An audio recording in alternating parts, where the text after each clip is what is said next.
All right, Islam, hopefully everybody can hear. You're now tuned in to the Moorish America podcast.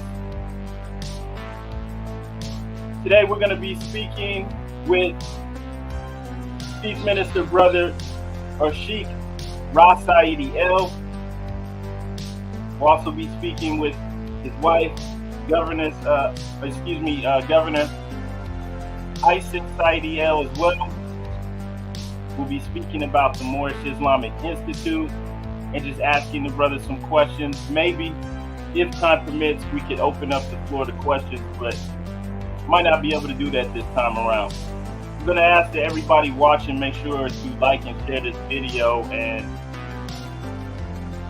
well, first and foremost, before we get started, we always rise giving the highest praise to the Most High, our Creator, our Father God, Allah. We extend honor to our divine prophet, Noble Drew Ali, for bringing us our divine creed and nationality, so that we may learn to love instead of hate. We extend honors also to the forerunner, our brother Marcus Mosiah Garvey, and we extend honors out there to everything Moorish. Honors to all the faithful Moorish American Muslims, all the light bringers watching right now. Honors to you. To everyone watching, all the light bringers out there, everybody that's sharing, helping to get this information out there. So good evening, everyone. You're listening to the True and Living Light Bringer Moorish America. As always, I'm your brother, Lloyd Douglas, also known as Sharif Ali. Here, we are uncovering and bringing glorious light to all issues pertinent to the Moorish American paradigm, because that's what we do here on this broadcast known as Moorish in America. And so once again, I just ask that everyone watching this hit the like, hit the share button, help get the algorithms up and going so that this video can show to more people, so that more people can see this on Facebook, on YouTube, everywhere that this is playing, even on Twitter. We should be on Twitter as well right now. So everywhere that we're playing, we want you, and also if you're listening to this later on, if you're listening to the audio podcast, make sure you share. Help get the information out. It's going to be a great discussion. These Moors are very astute in Islamism, and this will help everyone watching to gain a better perspective on what it really means to be a Moorish American.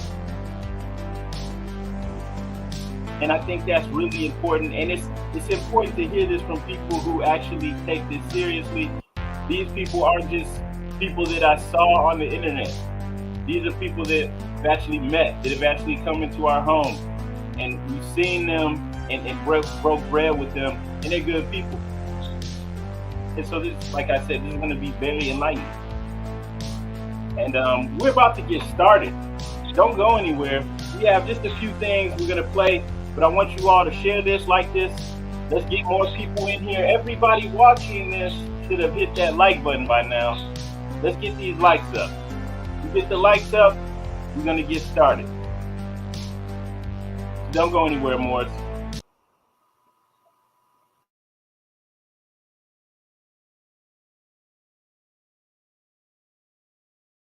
My words become things, all hail the king, now I got him walking on water. Covered in the blood of the Christ, a rubber glove and a knife. Prophet Muhammad came to restore the order. Spectators sit back and watch, slave ships pull off the dock. Demigods round up the flock, time running short, got a race against the hands of the clock. 2020 something, pull it off the lot.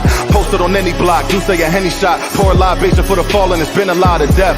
Thefts, right over left, hard of a line right under my chest. That's a godlike, prolific, godlike. Money longer than sloth and ab, the fly tight. Meditation, slap boxing with Satan. Cracking the They say they want this more science, so I'ma give it to them. Islamism, no illusions when I'm interviewing. Know what I'm doing, no confusion, I ain't into crooning. I'm in the moving units, out here starting revolutions. In love with shooters, making masterminds out the goonage. I got them booming out here, zooming on the plane of soul. I tell them take me to the grove, they like Islam mode. I'm letting them know this not a show, this all systems go. It's two selves, one man, both high and low. I'm so spiritual, the indigos feel the vibe. I'm so lyrical, a miracle that I survive. Extend my 5 to the 4, I can see him coming. Plus my angel got the angle with the engine running. It's all justice, freedom, peace, truth, and love. I am not a Negro, black, colored, African American. And I am I'm a Moorish American. Peace.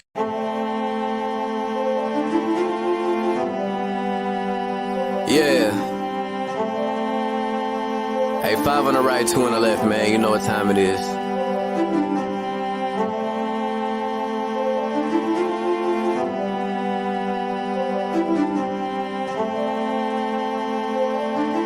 Yo. We just Moors in America, soared through the shores and endured criminal acts of war on our character. 7 years after the 4th score, no reward. Shout out to the most courageous, they was jumping over barriers. Where does that compare to you? We come from a place where you scared to visit our area. We come from a place where it's scary for good Samaritans. Heavy luggage we carrying, babies having babies. It's crazy being American. Praise the one and only Allah, there's no comparison. La ilaha illa Allah, body and buried gin. Laughing at you clowns like ha-ha, dodging the Nephilim. Conquer lower self with the high, follow your regimen. Way before they came we were gods and now we specimen. Tried to take the light from our eyes, thank God for Edison. Then they put the wool on our eyes, it's so embarrassing. Now we travel frequently, we should invest in Sheraton. All of us got gold on our bodies whenever we stepping in. Screaming Ramadan, Mubarak, training the flesh again. Wishing we could move as a unit just like the Mexicans. Dodging all the foods with estrogen, synthetic medicines. All sin isn't devilish. Sometimes the decisions that you make come for a better gift. Sometimes when you sin is to relate to all your brethren. Heavenly gates all in our face, we the champions. We live in the sky, we see the angels on the chariots. Waiting on the $20 bill, face a Harriet. I bet you I'ma carry it. I'm in love with music to the point I wanna marry it. But my love for people is greater, so I write messages. Largest spending power, but we still sit at a deficit. Living amongst prejudice, even at our residence. Moors in America, flourishing, excellent. Let's buy up some neighborhoods and groom our own president. Yeah. And I come to you today with all intentions of spreading love, truth, peace, freedom, and justice.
Looks like I cut out, but I want to thank you all for tuning in. This is going to be a great discussion. As I said before, actually met these people. We don't just bring everyone into our house. We have a family, several children, but these are good Moors, right? And it's just like it's kind of sad to say this, but sometimes it's like it's so rare that you actually meet good Moors that actually doing their best to live an Islamic lifestyle. That when you meet people like that, it's a breath of fresh air. And so it was really a pleasure to meet these Moors and to introduce them to our family. And I would like to go ahead and turn the floor over to you both. And thank you for coming on the platform. Please tell Thank us you. more about yourselves. Islam, Islam, Islam, Islam. Sorry Yeah, for that long right. intro. Yeah, we rise, give praises to Allah, all perfect praises to Allah, and honor to Allah in the person of our holy prophet, Drew Ali, this day, yesterday, and yet the days to come. Want to give honors to yourself, your family, for having us on. Uh, so we'll just leave it open for y'all to talk. I'm Chief Minister Dr. Ra Saadi. I've been a Moor since I've been 25. I'm now in my 70s. I'm known across the country in one way or another. We teach Islam. We only like to say all our books, Islam, Qurans, books, law. So this is what we deal with. We deal with what the prophet brought. If you look at the picture of the prophet sitting at his desk, he got books. He ain't got no playboys. He ain't got no hustlers. He ain't got that other stuff. You see books of law and other things on his table. So this was a mighty man not to have graduated from high school to be able to not only go into those books, but come out with the stuff we need. So we're following his footsteps along, and doing the things that we do for our people and ourselves. Absolutely. This is my wife, Yssis Saadi, Grand Governess. I let her talk for herself. Islam. We humble ourselves in giving praises to our Father God Allah. We allow Allah to go before us as He will dictate and govern our thoughts, that our words will meet the flavor of Him in His most humble and most noblest of image, our Father God Allah, whom we surely love and surely deserve all thanksgiving and praise. Yes, we are the Moorish Science Temple. We represent the Moorish Science Temple America 1928, the Moorish Temples of Islam. And it is a honor. I thank you, my brother, for allowing us to come in and share how we love to live and how we live to love. And that's truly in the faith of Islam. I know you had noted about our school, which is our love child, because we watched it develop over a course of, over decades, and seeing it come into fruition because the chief started us off. I was one of the first what we call students. Well, because we had a beautiful class. I'm the first generation to graduate from the Moorish. At the time, it was called the Moorish, the University of the Moorish Science Temple of America, and probably maybe after about 6 years after that, we rebranded it to the Moorish Islamic Theocratic Institute. And so Chief Minister was very fixed on having a learning platform, because it was interesting how it involved. I'm newly into the temple. We just recently gotten obligated, and it was a officer in one of our temples in the East that was demonstrating something that was differently, or had a different concept of what the teachings were about. And Chief said we can't no longer leave it up into everyone, having this information and that information. We need to house it in a collective form to create a curriculum to where we can build upon, and where all my officers are learning in one setting and everyone is on the same page. Because Chief had it, the Supreme Grand Sheikh had it to where if you go to one temple, you shouldn't get a different teaching if you visit another temple or study group across the country. So we all should be on the same platform in our teachings and how we demonstrate. In order to create that, you had to create a learning environment, curriculum, courses to set forth to guide everyone in order for them to literally be on the same page. And so over the years, Chief had already developed this concept while he was in California. And so me just, being technically savvy, we said, let's create it, because it wasn't no Zoom and all that good stuff when we started. It was basically the conference, we was able to do conference calls. So we would have it via conference calls, but everyone would have to have the physical books We would upload stuff and you know, send it to people emails.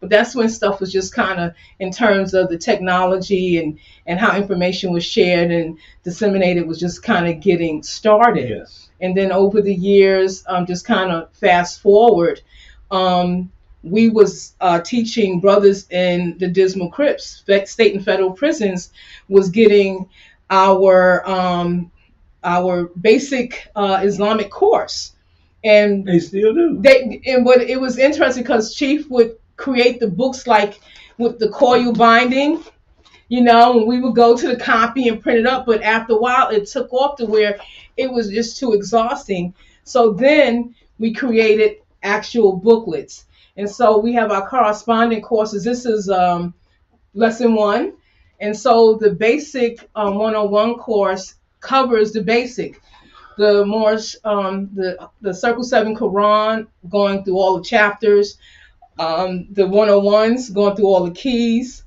divine constitution and bylaws, and so the basic. Just so you can see. So that's too close. Okay. All right. Then. And that's the advanced course. We have the advanced course. That's lesson 2. And so the advanced course has lessons 1 to 15, the basic course lessons 1 to 10. And it's right now it operates as a online school platform as well as our corresponding course. But we have folks that's kind of old school and they prefer the book form. So they are able to get it in the book form and where they can go through the lessons. And we also provide lessons via PDF file.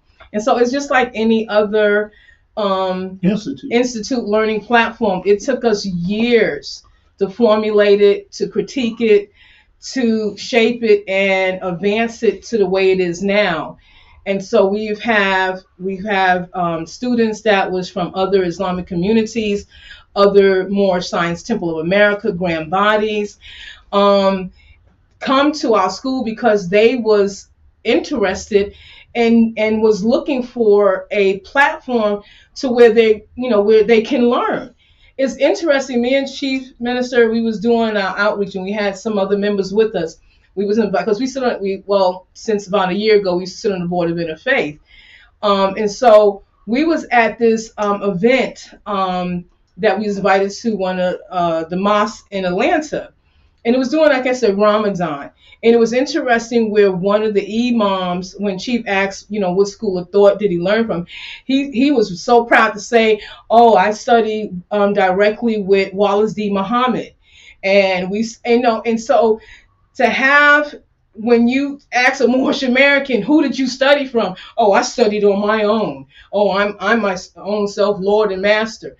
And it's like, I got my own portion. Yeah, I got my own portion. Where you get your portion from? I said, there is no, I don't care whether it's Christian, Judaism, Islam, outside of the Moorish Science Temple America, when you ask someone where did they study from, they are able to point you to a school of thought, whether it's in the Ahmadiyya community, the Nasabani order. They are telling you where they got their foundation of Islam. And it's a school. They have books. They have lessons. They go through various courses. But when it comes to the Moorish Science Temple of America, it's like this, this IKEA type Islam. They just go ahead and get the stuff and figure they can fix it up themselves at home, and it's going to be suitable. It's going to be fixed, and it's going to be strong, and not realizing that. So yes, these are our course lessons. And if you're interested in going to and seeing what our school is about, we invite you to go to the Moorish Islamic Theocratic Institute, MITI.education. And it's education spelled out.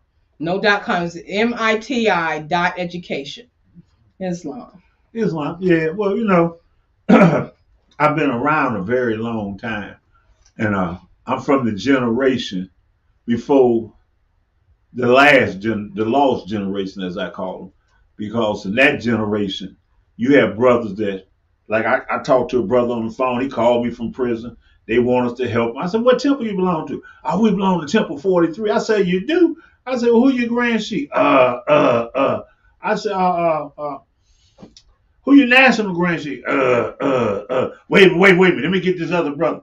He called his other brother down. Brother get to talk. I said, well, brother, what tell me? Well, brother, I'm the sheik here. I'm the sheik. I said, well, who made you a sheik? Allahu Akbar. I said, oh, what? Allahu Akbar. Who made the prophet? I'm like, could you put somebody else on the phone, please? Somebody would send, and that's across the country. It's not just in prison. I've been around Moors around the country. Well, you know, this is my own portion.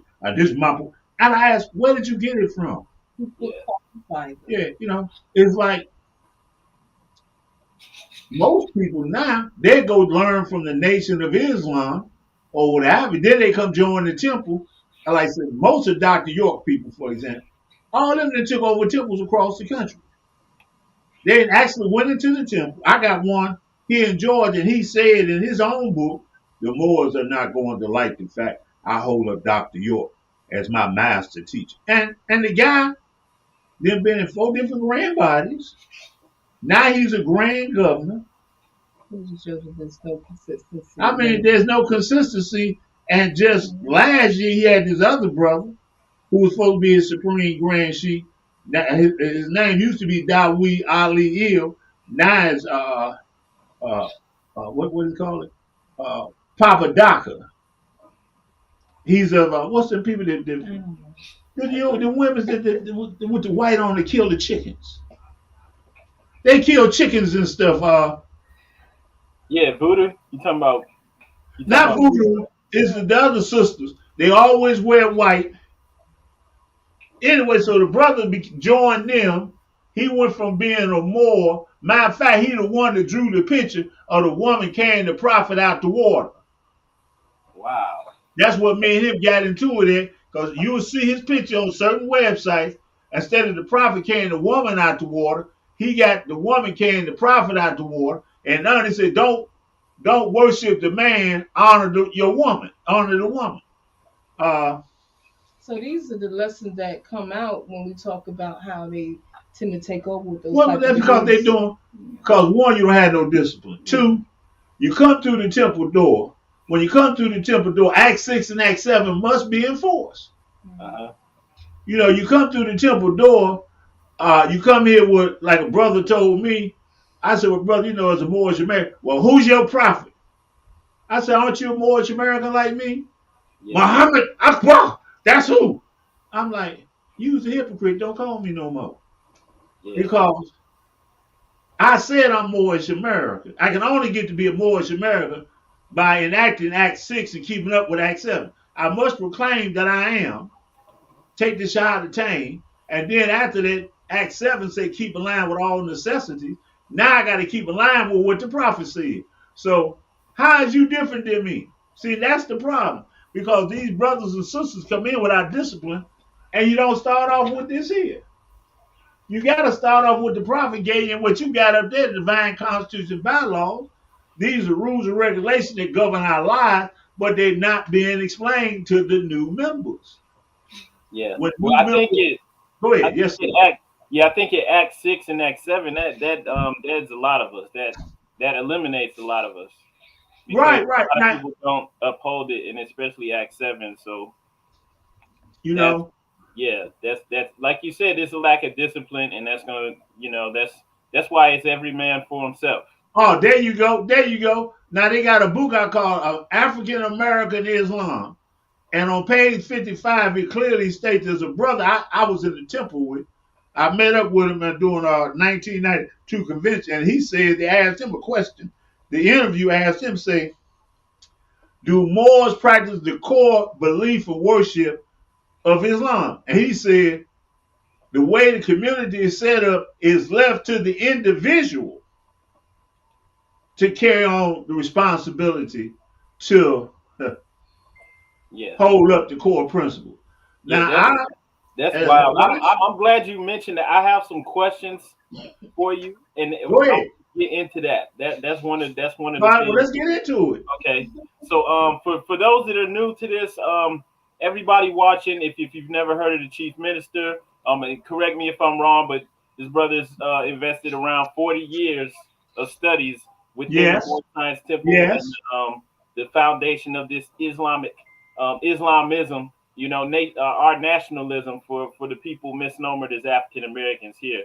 So, Yes, sir. the brothers put in a lot of work, a lot of time, and invested a lot of time in studying, and then actually getting out and meeting and speaking with the elders. That's one of the things too that a lot of us don't understand, because we see the things like the some of the prophecies that that are circulating around the internet. People see all types of things, but they don't even know where that stuff's coming from. So this is one of the brothers who's actually met and built with some of those people that those oral statements came from.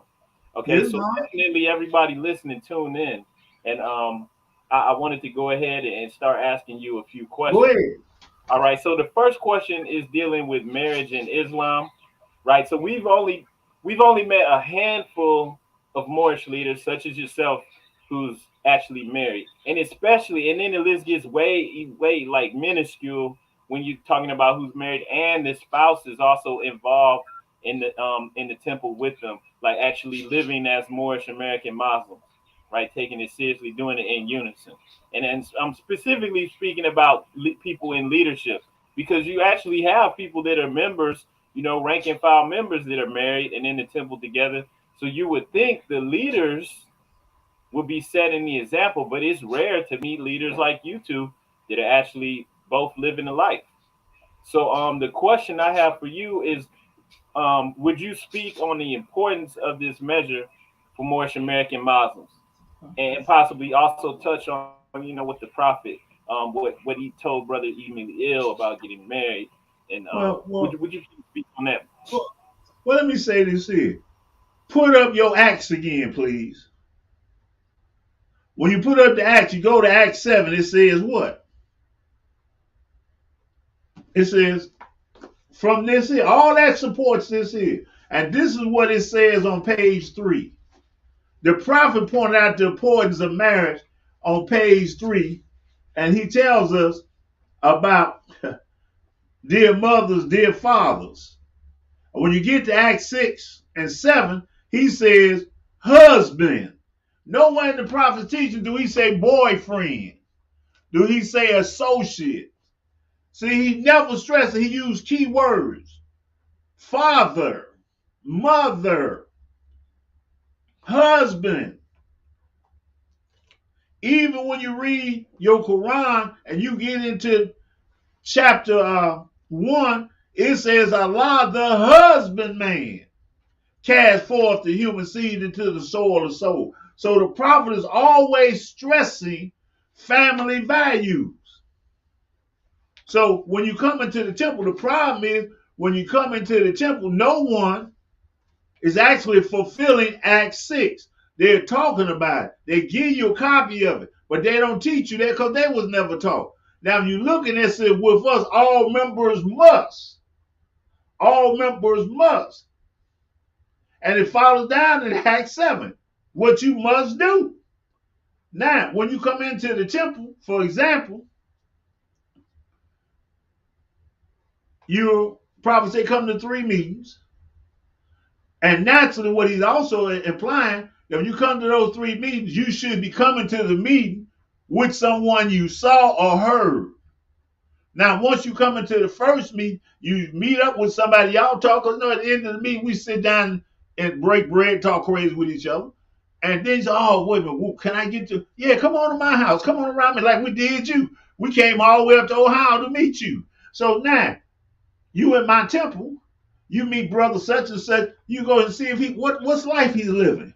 Oh, he's living the life of Islam. The prophet say false to the principles of Islam. Negroes don't practice Islam. Scientists don't practice Islam. So the prophet gave us what we need to practice. So now my job, her job, and any other officer job that's assigned is to teach you your religion and your way of life. Allah said he made us male and female. He didn't make us separate. We're part of each other. How then we come into the temple and don't want to fulfill that?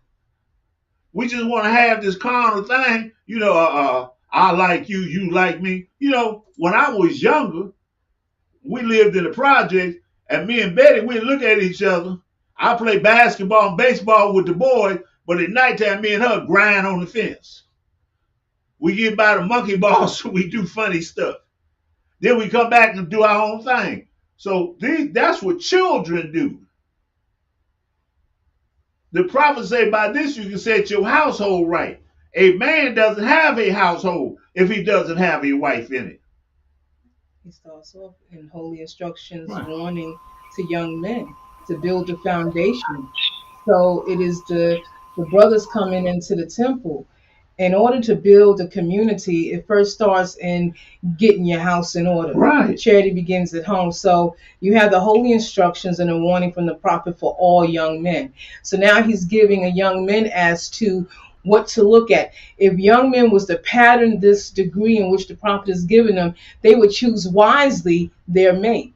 They wouldn't just have some random girl that got 15-foot eyelashes or that looks like a harlot. And that's he talks about the characteristics of what your wife should look like. And he tells you about the man. Man shouldn't run around his pants hanging down, trying to hang around with all other brothers and say he cool. You look at who we hanging with. That's why when you come into the temple, you come and you say, okay, I got 2 more meetings to make. I wonder if I can get to meet Brother Lloyd and his family. Oh, man, Lloyd and his family, oh, they practicing Islam. Look how they come into the house. Look how the children.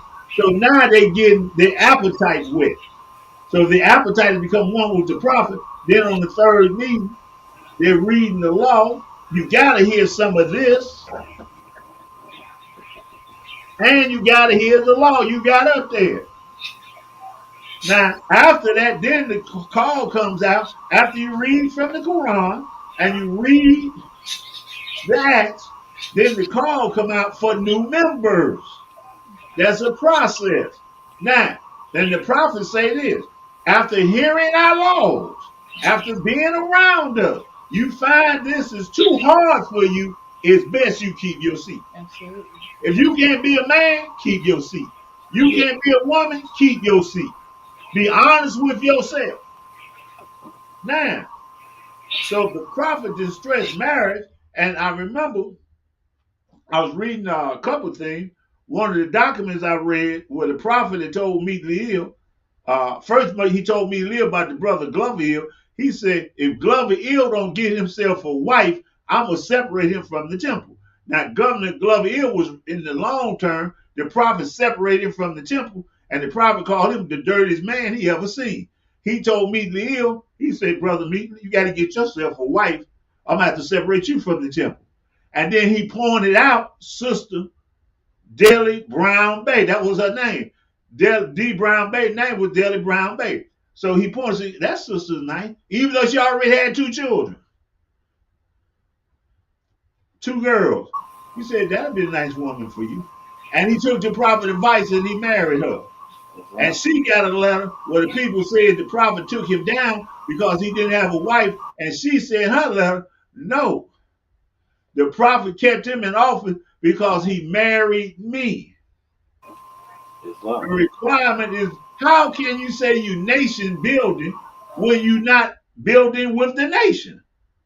On the cover of the questionnaire, the woman is called humanity. The woman represents the nation. How you going to build without her?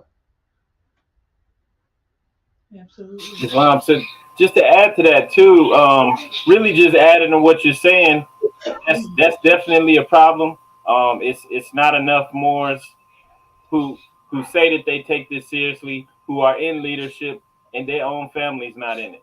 You know, they don't even have their children in there with them. And there's some married to Europeans and everybody else, but don't see. This is the catch. We've witnessed that with our own eyes too. Listen, yes. This is the catch. The leadership from my generation has got so thirsty they accept anything. Yeah. See, I don't. I'd rather be by myself than to be with a crook. I don't have gay friends. I might have gay cousins.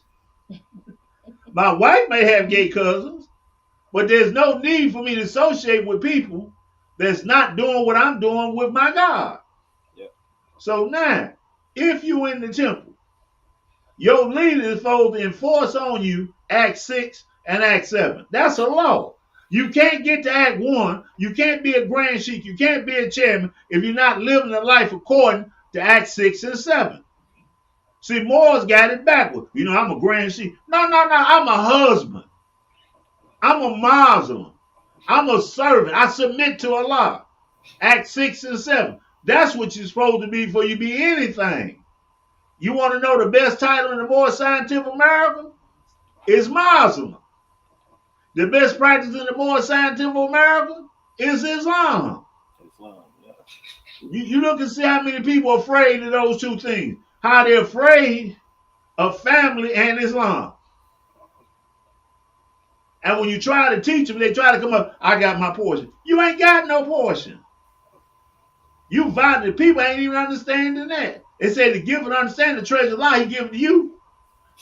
What measure seem good unto who? Him. Who is the him? You.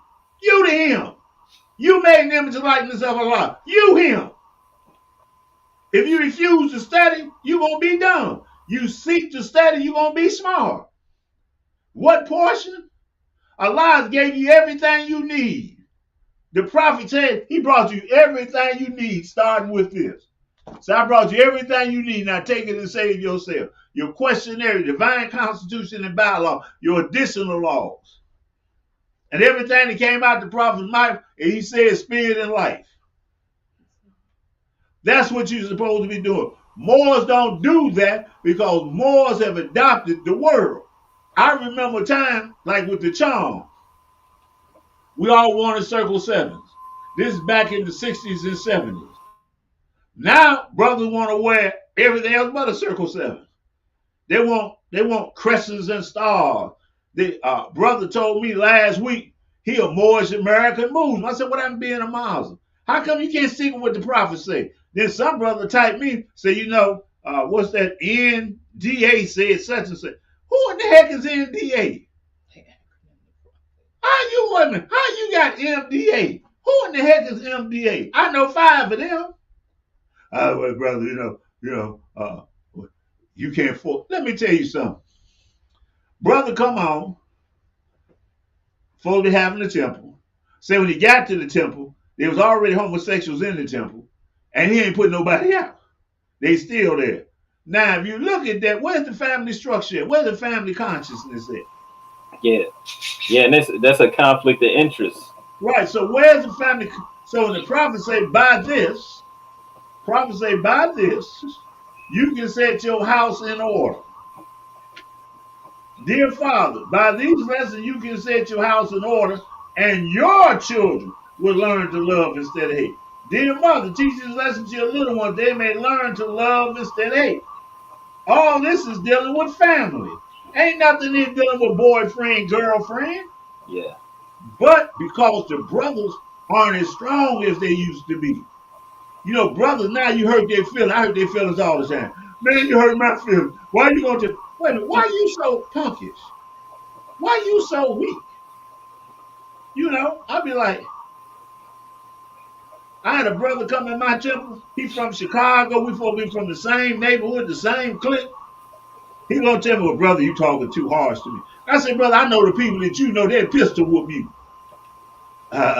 He get outside and he said, well, I want to buy your book, Brother Ra. I said, okay. He said, how much? I said, $100. I never heard, listen, him and this woman sat in my house for 2 hours.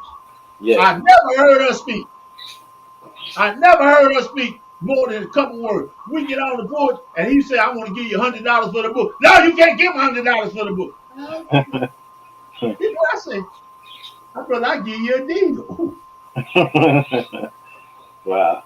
You know, but I've seen. Yeah. When we get there and the brother be like, I can't offend her. Wait a minute. She ain't said nothing. Brothers are scared to speak. Brothers are scared to confront the devil. Well, you know, one thing to that, before I ask this next question, you know, there was this professor from, I think, Cal State, and he's a brother. His name's Tyrone, and he did this research. He was on CNN. He paid to get on CNN on his own. He did research showing that these chemicals that they put in the food, he tested it on frogs, and it changed them. It turned the frogs homosexual, and then it also changed their gender, physically changed their gender. And he said, now we need to do this on other vertebrates, to see what this could be doing to humans. And they blocked him. They couldn't fire him because he had tenure, and they've been doing this to us. They put it in the baby food. Yeah, and it affects us. Some of us able to hold on to the masculinity, but it's affecting all of us. Well, see, you're absolutely right, sir. There was a sister named Portia. She was into culture and stuff. I forgot what she had gave me something on the phone, but I lost my phone.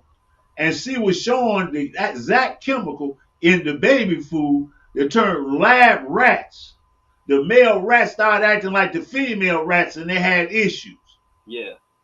And she was showing that. Now, the thing with the brothers is the Bible. See, the Bible. The Bible says this in Revelation chapter 12. I'm so fond of this chapter.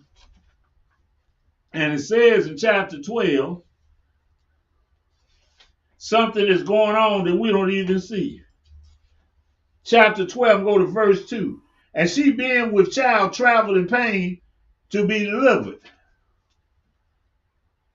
And there appeared another wonder in heaven, the red dragon. Okay, but now when you get down to here, you see verse 4 in chapter 12. It says, and his tail drew a third of the stars of heaven, and did cast them in the earth. And the dragon stood before the woman which was ready to be delivered to devour her child as soon as born. Now, those people that's deaf, dumb, and blind religiously don't understand Satan has set up a system. See, when you read the Bible, Jesus says clearly to his disciples, come with me, I'll make you a fisherman of men. Now, he told him, throw your net into the deep. Satan has told his people and showed them how to throw the net in the deep. You get those fish that ain't came to shore yet. You getting those children that ain't grew up yet. Look at Disney. Look at all the stuff they exposed about Walt Disney. I used to like MCIKEYMOUSE, Mickey Mouse, Donald Duck. I used to be into that as a child. Yeah. They're the first one to have a gay cartoon. Yeah. Look at all the stuff that we got that we're getting from a system that means us no good.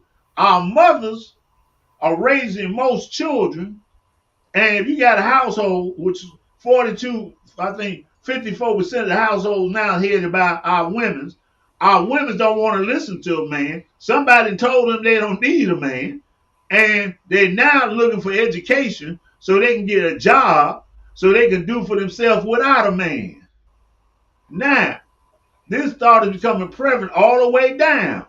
So now, once again, the man can't get his household right because his mama done put out 5 men before he got to be 12. 5 of her boyfriends came in the house, moved in because they couldn't do nothing because the system already got where they can't get no jobs and nothing. He's hustling. So now what happened? The mama, I don't like you, get out of my house. She put him out. How can he respect the man when he keep getting put out? Then on the other hand, she's telling the young boy, you just like your daddy. You ain't no good. Just like your daddy. But it wasn't the daddy was the problem, was the mama. Yeah. We ain't looking at the fact, mama thought she was a man. So yeah, she run around, got her hair blonde, showing her breasts, got eyelashes that can drive a car. So yeah. Now your children grow up under that. Plus this here, listen to the sound of the music. Your child, you got children. You know how you raise your children. Yeah. Just imagine your child got to talk over the noise of your radio. You got your music, boom, boom, boom, boom, boom, boom, boom, boom, boom, boom, and mommy, boom, boom, boom, boom, boom, boom, boom, boom, boom. Now the baby goes, mommy, mama. Now the baby got to learn to talk loud, to talk to mama and daddy, because they listen to this music, bumping and grinding music. So he grows up what? Hollering and screaming. He grows up with a filthy mouth and a filthy mind because that's what presented in his house. Because guess what? Satan took family value. What the prophet tell us? He said, if you have race pride, come join the Moorish Science Temple of America. Where the race pride at? The sister come in want to show her breasts. The man hanging his pants down. You know, brothers with these dookie braids. They got all these thick braids on that different colors, just like the woman. So, and I be looking at them. I be like, I'm a more like you. I said, you can't be like me. You got dookie braids in your hair. Yeah. Your hair red, green, and purple. How the hell your pimps had that? When I came up, pimps had their hair like that. They had a little can of spray. You could spray your hair silver and stuff. That's what we used to do when we was pimping. Spray our hair. These brothers ain't pimping. They just trying to look like the girl. I mean, like, it's crazy, but you know, like what we're speaking on today shows why we need to have our own perspective, because obviously the perspective for us, you know, is set up for our destruction, and those of us who know already know what the lower self is doing, what it's traveling the earth to do. Right? So this is the only way. But you know, one other question I wanted to ask you, since we're getting into the temple, what is the Moorish Science Temple of America supposed to look like? Like what's the temple supposed to be? I'll give you a prime example. You take an Orthodox Muslim and take the Nation of Islam, put them two together, you should have a Moorish American Muslim. The Nation of Islam stick with what Elijah Muhammad said. They practice what he said. The Orthodox Islam, they practice what the Quran say. They know how many times a day to pray. They know how to pray. You go to Orthodox Muslim, he can tell you all about his prophet. I done went to him, they even tell me the smell that Prophet Muhammad liked. Prophet Muhammad, he liked sandalwood, my brother. He wore this, my brother. Now you ask them more about the prophet, they don't even know. They don't care. They look at the little picture, that's all they know. He wore a fez. He had, wait a minute, brother. They don't care. The Nation of Islam, you ask one of them who they are. Ali, you know, some of them will say his name was Sharif. Yeah, dude, Ali. Yeah. Let me show you. You go to a member of the nation. First of all, you know you're a member of the nation, how he dressed. You already know. Listen, they had that guy, William Stone. Not Stone. I remember his name. William, he was a writer, and he used to wear a bow tie. Everybody thought he was a Muslim because he wore little bow ties with his suit. William Armstrong, that's what he was. Now, he wasn't a Muslim. But because the Muslim has set a standard how they look and dress, you think anybody with a bow tie is one of them. They're always upright, independent, and fearless. Now, you look at the members in Islam, they got their kufis on. They got their prayer beads. You know, just like I got mine in my pocket right now. You know, they got their prayer beads. You know, they are they're always talking about Allah said, the prophet said. Moses will tell you about everything. You know, we got to learn civics today. You know, hickory dickory dock. You know, brother, you don't know about the Peace and Friendship Treaty, but can't nobody tell you who signed it. There's no ethical aspects to what we, you know, in the temple. In our community, when a new member comes in, they got to go through orientation. Yes. And that's the process in which they learn how to formulate the whole outwardly show, the verbiage, the history. They getting that foundation, like in military and boot camp. You go through the whole regimen of how to get up early in the morning, exercise, how to make your bed. They go through what they base training. So we in our community, we have orientation where we call it spiritual boot camp because they're going through basic training. Members come when I came in the temple, and when I joined, this was back in 2003. November 17th is my spiritual birthday. That's my first nationality card. And so coming into the temple, at that time, Chief was still in California. But at that time, there was no sister in the temple where I was located to kind of groom me into what a sister should represent, how she should tie her turban, what does the turban mean? What does wrapping the turban the way we do? It has meaning. It's a story behind that. Islam. We have in our community, we have the sister turban wrapping ceremonies, the rites of passage for sisters coming into the temple. And our beautiful Sheikh Zamani, who is the oldest member. Older than me. She's been in the temple longer than I have. She's been in the temple a long. She's seen a lot. She got a lot of history on the belt, and she is the one to help structure our sister auxiliary to where we have those particular things. We have a historical aspect to us as, women coming in the temple. But coming into the temple, we have people that have joined the temple from other grand bodies said they became an adept and a sheikh in the same day and don't even have a Circle 7 Quran. Yeah. How is that possible? We have people that joined the temple and don't even know the divine constitution and bylaws. They don't even know the Moorish American prayer. They don't even know where to face, how to turn when they pray. They don't know what to wear. And so when you come into the temple, like in our community, we have boot camp. It's spiritual boot camp. It is for 16 weeks. They're getting the basic foundation to build upon. And we tighten it up. And we tighten it up. We make it so. Yeah. And we have that even in the Dismal Crypt. Brothers that want to join our community that's presently locked down in state and federal prison, they got to go through, and it's a little longer for them. Yeah. They got to go through the spiritual boot camp in the Dismal Crypts. You got to have your tools. People join a temple from other grand bodies, and they call us to go on our Moorish Islamic store to purchase materials because they didn't get. Quran. That was their brothers was talking about in Illinois about Qurans and stuff. We give a member, when they join us, they get a membership packet. They get a email welcoming them to the community. They get videos, they get links, and that membership packet is thick.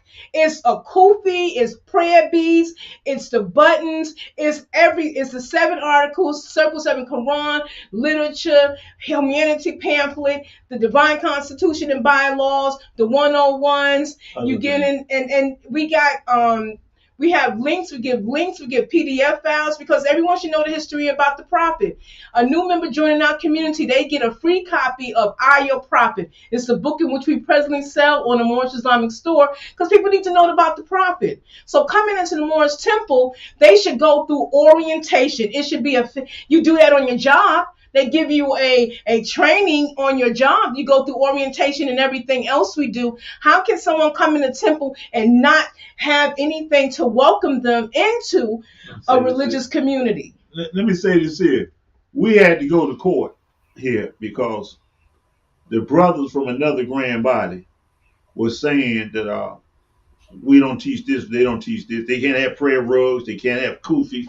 I took my kufi off to put it up here. And so we had to go to court about that in North Carolina. And I have actual letters that these brothers wrote that say you don't pray, you don't have prayer beads, you don't wear kufis. Now, I know this for a fact because I begun back in the late 80s to institute Ramadans, Moorish this, Moorish that, and everybody fought me. Jones Bay and Love them, they passed a law, you can't wear kufi. Belly Hill, you can't wear kufi. Braswell Bay, you can't wear kufi. All these things. And we went to the prison and the chaplains, these Islamic chaplains say, but we're in agreement with them. We don't want Moors to look like they Muslims, that they're believers. And I just looked at them, I said, who are you to determine if I should look like a mob? Because this is a fact. What Moors don't know, that at one time, you go back 1,500 years, everybody look alike. You couldn't tell a Muslim or a Christian or a Jew because everybody wore kufis. Everybody wore turbans in the desert. That was the only thing that changed was what you had on your neck. Now, so we reinstituted that. We do pray. The Quran say pray standing or prostrate. We teach you when to prostrate. When to stand. Now, how can you not be a Muslim or a Muslim here when the prophet say it is? You're to proclaim your nationality, and we're to teach you your nationality and your divine creed. What is your divine creed? Islam. If you read Moorish literature, the prophet clearly states we are to foster the principles of Islam, and that we are to use the Quran of Mecca. If we look on the back of this here, it tells you to learn instead of hate. If you look all through your lessons, our prophet tells us what to do and what not to do, how to practice Islam. Now, if we folk be practicing Islam, what is Moorish science? Where that come from? You a Moorish scientist, but you don't practice Islam. I don't see what the prophet say you're a scientist. I see what the prophet say on every nationality card. I hereby proclaim that you are a Muslim. I don't say I hereby claim you a scientist. Take these chemicals, go blow something up, make some invisible ink, make some blue toothpaste. I didn't see that. He said we practice our religion is Islamism. We're supposed to be an actual motivation of it. So you come into the temple, my job is to tell you how many times a day to pray. Prophet said 3. The prophet told me to tell you use a fast. Prophet told me to tell you the Hajj to Chicago. Prophet told me to tell you these things, to teach you these things. How can you be a grand sheikh if you're not living up to Acts 6 and 7? It's impossible. That's the foundation. That was actually holding up Act 1. You can't be a grand sheikh or a chairman of Moorish Science Temple of America or part of the grand body if you have not did the bottom. You got to proclaim your nationality. That's not Act 1. Act 1 is not proclaim your nationality. It should be with the teacher teaching you. Pyramids are built from the bottom up, not from the top down. But it looks like that. So all these things that you got here is history in that. You know, Moors we talk about, I'm born a Mo. How you born a Mo? There's not no law here say you born a Mo. Chapter 47 say with us came the Canaanite, Hittites, and Ammonite. So if you're not a Moor in America, you're a Hittite, Canaanite, Ammonite. That's what the prophets say, because they came over here with us. I'm born a Mo. How you born a Mo? Brother gonna tell me a couple of days ago he born in Moorish conscience because his grandmama told him he's a Cherokee Moor. I said, you a what? I'm a Cherokee Moor.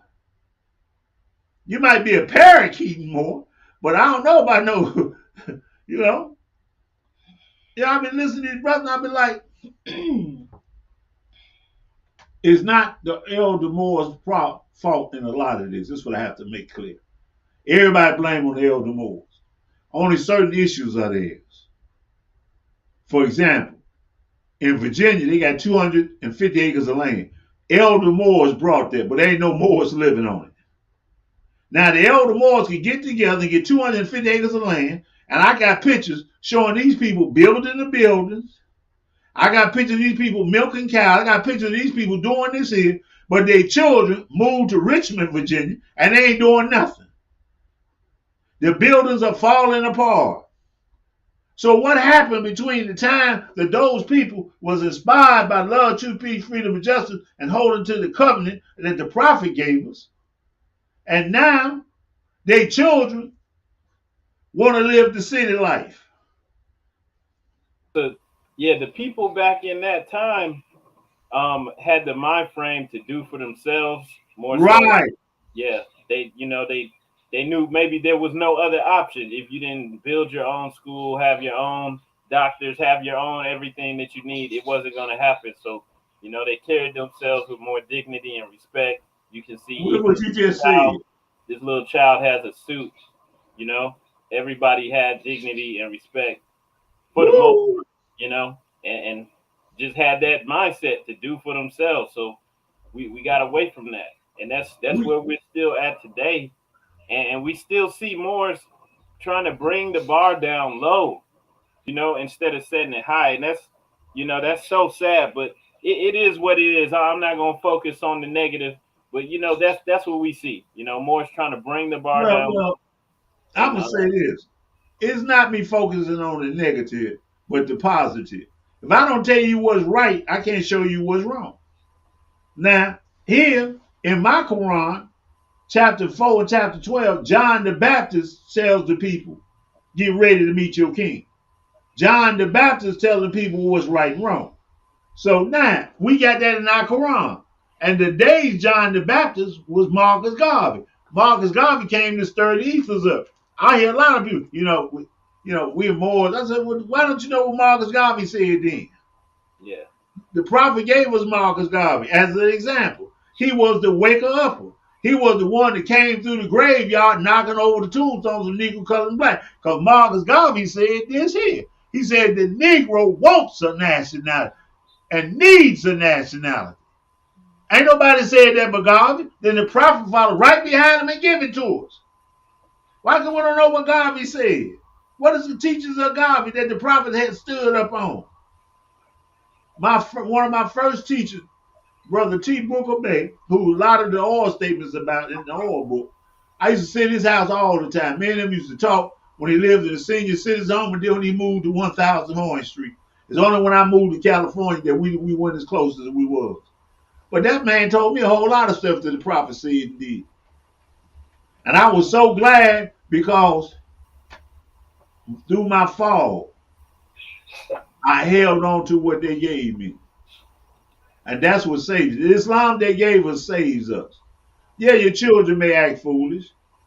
They may do wrong, but you got to tell them what they're doing is wrong. Because if you don't tell them what they're doing is wrong, they ain't going to come back and do the right thing because you'll compromise with the wrong.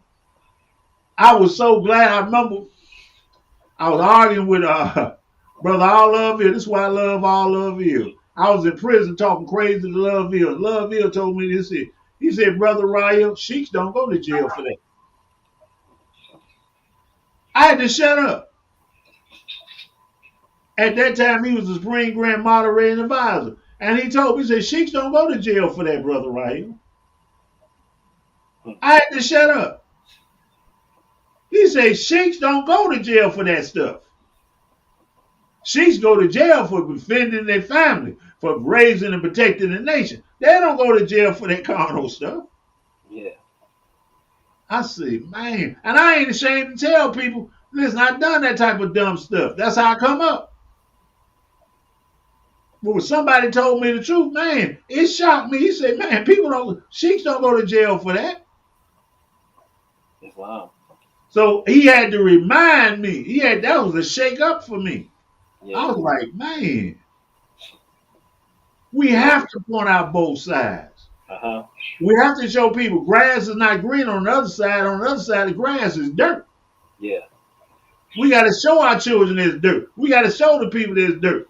Why you think the Nation of Islam is so? You don't see members of the Nation of Islam running around with their pants hanging down. No. You don't see the members of the Nation of Islam disrespecting their mamas in their household. No.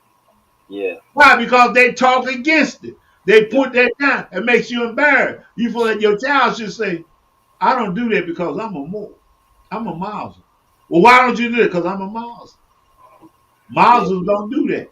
I like the fact that one of the things that we have come across, and definitely love the measure and how you and your wife definitely approach conversations and Moorish American Muslims across the country is to start a conversation and not to go with the ebb and flow of what others have said, and basically let me have a conversation and develop my own interpretation of what is being said or what I've discovered. And a lot of times we even tell people, compare, even when they ask us about joining our community, we give them enough information to basically be informed, irregardless of what temple they join. We said, even if you don't decide to join our community, we're fine with it. But at least go into a temple community with a good, solid understanding of what you're joining. This way you're not going, it's like, you go and read reviews, but you're going with not understanding how something is until you experience and see it yourself. Yeah. And so we said, compare, do contrast and compare. Ask them questions. Go ask who's the Grand Sheik, where are they learning, ask them basic questions on what accreditation do they have to be who they are. Where's they study? Who's they teachers? How long they been learning? Hey, Where your children at? Let me see. And what you want to know is when they tell, well, my mama walked with the prophet. Okay, who your mama? Because I never heard of her. Well, my daddy walked with the prophet. Well, Yeah. who your dad? I got Moors right now when I come in the temple. I'm born a Mo. I'm born a Mo. Listen, I come in their temple a year later. I'm their assistant grand sheik and they Sunday school teacher. Yeah. And I'm looking at them to this day. I look at them. I can show you when they was clubbing, when the sister was showing her breasts and shaking her booty. Their brother was clubbing. Now all of a sudden they come back to the temple. I'm born them out. I was born them out. We got pictures of one of the sisters. She's up in age, and she has one of the pictures of her being the youngest adept in the Anthony Bay's wife. Oh yeah, Sister Eunice. Yeah. Eunice, and so she has a baby picture of her with a turban on and a little pin in it, and so her parents were raised in a temple. I mean, yes. In retrospect of a conversation I had, she could have claimed that measure, but she said to me, and it was an interview, I wasn't born a Moorish American. I had to proclaim like everybody else. That's what she said. I had to proclaim Sister like Eunice, everybody else. When I got 12 years old, I had to proclaim. So she said, my parents carried me up to a certain point, but I had to proclaim. And so these are people that literally we seen in the black and white pictures during the time of Curtin Bay, doing Curtin Bay. Absolutely. So these are people that were their parents in the temple during the time of the prophet, not making those claims that they were born a Moorish American. But I want to say this, that what we are not seeing is that the youth or the young brothers and sisters in the temple today are not appreciating sitting at the foot of the elders to gain a perspective of the history. And there, I honestly don't know too many elders that's in the temple that's been around that was taught by those that walked and talked with the prophet that can give you a beautiful perspective. The fact that our Supreme Grand Sheikh was taught by George Cook Bey, he met both of the prophet's wives, Booker T. Bey, all these people that was there during the time of the prophet, they shared him wisdom, lessons, and understanding that you can't find in the Moorish Guide. You won't find in the Defender. The question becomes why? Because when I come into the temple, I really listen. I really want to be the best Mo I could be. Because my teacher had me excited. Danny Lloyd Hill, that's why I like your name, Lloyd. Danny Lloyd Hill had me soldiering. I mean, I got up and I felt like I was the king of the hill. Yeah. You know, it's like what their brother said about Elijah and Malcolm. He made you feel like you was bulletproof. You could see through the stuff. And when I got outside and I started meeting Moors, I said, my thing went from here to here, bang, to here, bang, to here. I'm like, y'all ain't getting married, you eating pork. And everything that I'm trying to run from, y'all giving me in the temple. I'm like, what the? So I had to learn, you know, I couldn't let disenchantment keep me from Allah and the Prophet. And that's the problem. The youngsters, as I've just shown you chapter 12 of Revelation, the devil got them as soon as they born because we give it to them. We give them, as soon as our children come to the world, we give them their TV, their everything. We don't have our own coloring books. Why don't we have our own coloring books? Why don't we have our own everything? You know, I went down there on that plantation, that's what I called it down there, the 250 acres. And the Mo was telling me how they had to run to catch the bus because the European bus driver wouldn't stop where he's supposed to. I said, y'all didn't have your own school? No, we'd have our own school.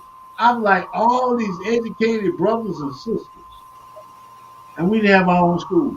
And they have all that land. They've got all that land. We got it. And that's the issue today. Today, we're blaming it on them. Well, no. We got to look at ourselves. Yeah. So in some ways, we've gone backwards. Yeah. What are we doing? Yeah. What are we doing to push the program of the prophet? That's what's now. What are we doing? Okay, I go in the temple, the man ain't married, the woman ain't married. I said, man, you got to take yourself a wife. Well, I'm going to tell you, I had an argument with the brothers in Detroit. The brothers in Detroit told me this. He said, well, Mo, the prophet said you got to find a woman to meet your fancy. Now, here is she, a mufti and divine minister. I'm bearing witness. This happened in 2005. And I'm looking at him. So I asked the brother a question. I say, brother, how many children do you have by this sister? 3. Wow. You got 3 children by this sister, but you don't think she suits your fancy. Yeah. You gonna tell me, because the argument was how many wives did the prophet have? And I say, how many wives do you have? I'm not gonna argue about how many wives the prophet had. I know he had 2. I'm not gonna argue with you about that. How many wives do you have, brother? And he was the chairman of the temple. He said, well, the prophet said, now check his words. Well, the prophet said she should shoot your fancy and stuff. When I looked at him, I said, well, brother, how many children do you have by her? He said 3. Yeah. I said, you been with her 3 times? 27 months? Mm-hmm. And she don't suit your damn fancy? Yeah. Who do I look like? I look like Bobo the Fool? Yes. You got 3 It's impossible to raise a nation like that. Huh? I said it's impossible to raise a nation like that. Absolutely. It's impossible. That's why we're in the state we're in. Hey, that's why you have to go the positive against the negative. We must I love y'all because y'all program is non-confrontational, but at the same time it's enlightening because you cause people to think.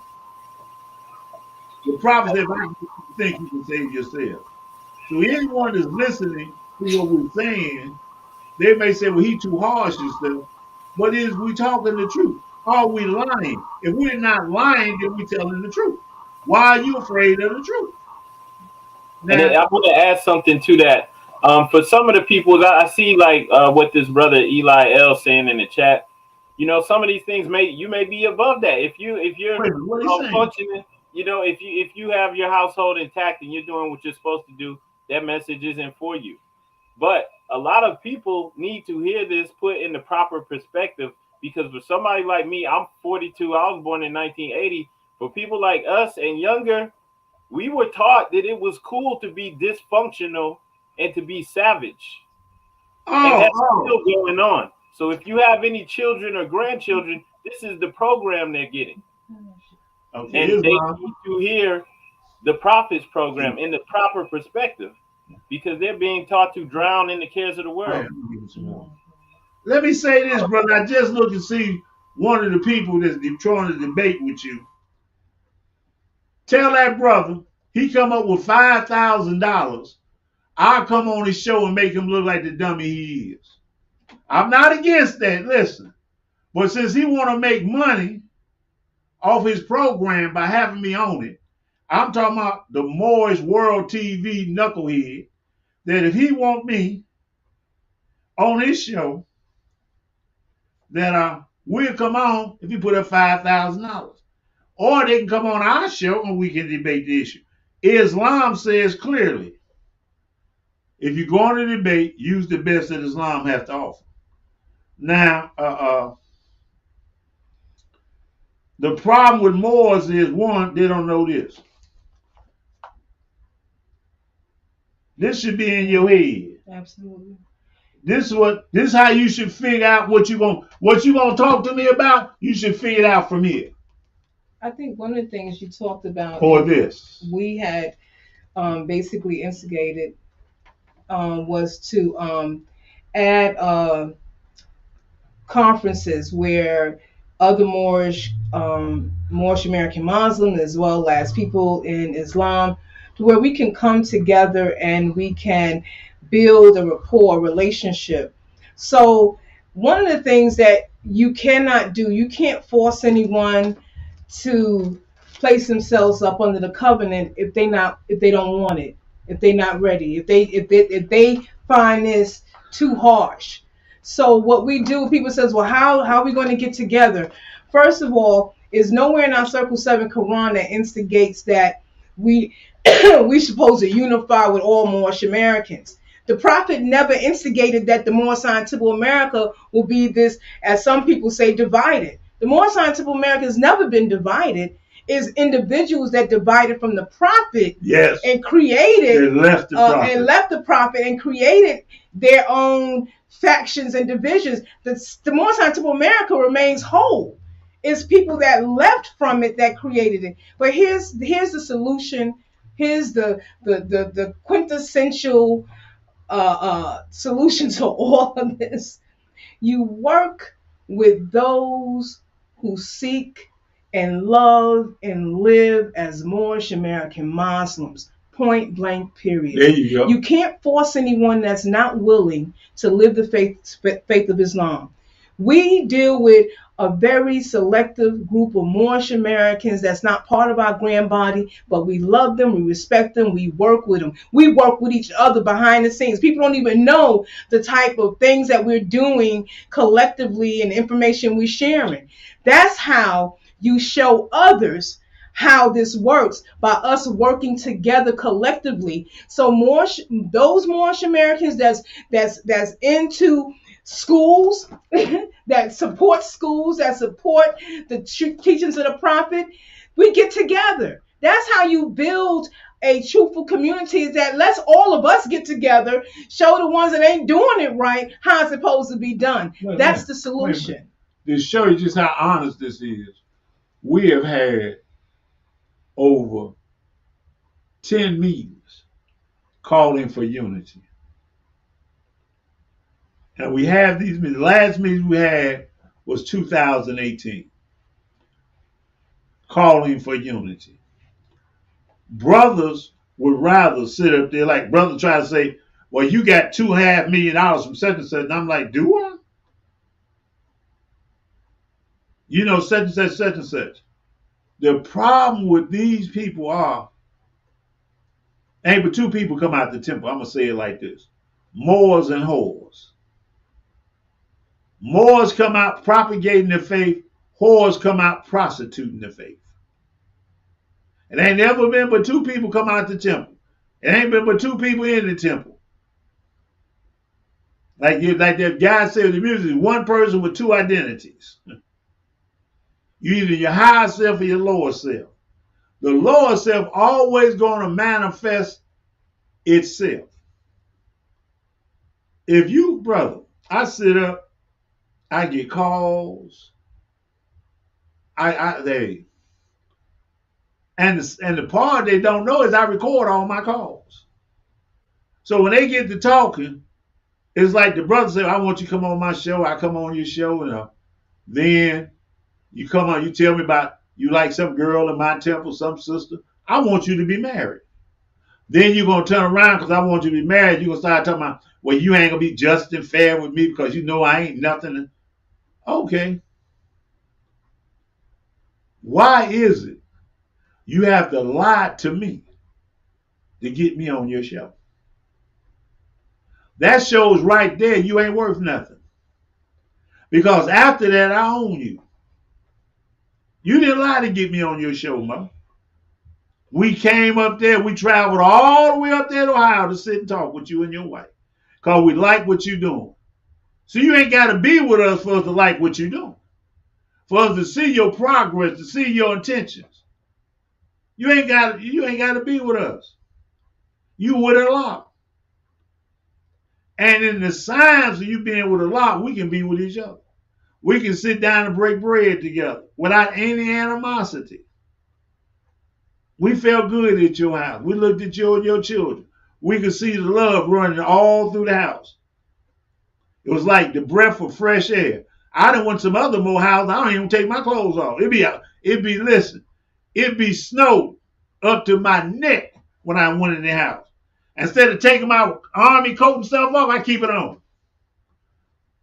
But they were talking about what? I don't want to stay here long. I gotta go. I can't stay here long because the house vibes are so bad, so corrupt.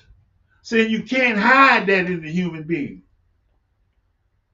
Allah gave us Islam. Islam draws Islam to itself and rejects negativity. Islam, man, I didn't know I was on mute. We shouldn't feel like we have to hide, though. You know, we should be able to be our authentic selves. We There shouldn't you be go. trying to get over on each other or try to put up a front. And you know, I wanted to ask you another question. Go ahead. Yes, Um, sir. what you know, maybe we can come back to that some other time. But Now you can ask why now. did Prophet Noble Drew Ali issue members of the Moorish Science Temple of America nationality cards? To identify. You got to know back in those days, you had a form of identification. And the prophet wanted you to know you were a corporation. See, first of all, corporations have ID cards. That's why the prophet said when you get a wife, you to go get your ordained minister, come in front of your grand sheik. Your grand sheik then signs off with the minister, because you're a corporation. We're a religious society. He went from corporation to religious society. Now, in the framework of that, I don't have to go downtown to buy my wife. I don't have to do that. Other people do, because they're not a religious society. In our religious society, every country on the face of the earth has what? Passports, don't it? Every country on the face of the earth has some form, even in Africa, they got a tree trunk with your name carved on it. Yeah. Yeah. So now, the prophet, in order to identify us, plus, you know, you got a lot of people faking like they Moors. Like I said, the brother told me he obey Mo, because his grandmama was a Cherokee Mo. Now, if the prophet was here today, you have your picture ID on there. Yeah. On the back of your card. Why? Because it's fundamental principle of a nation to be able to identify its own. Islam.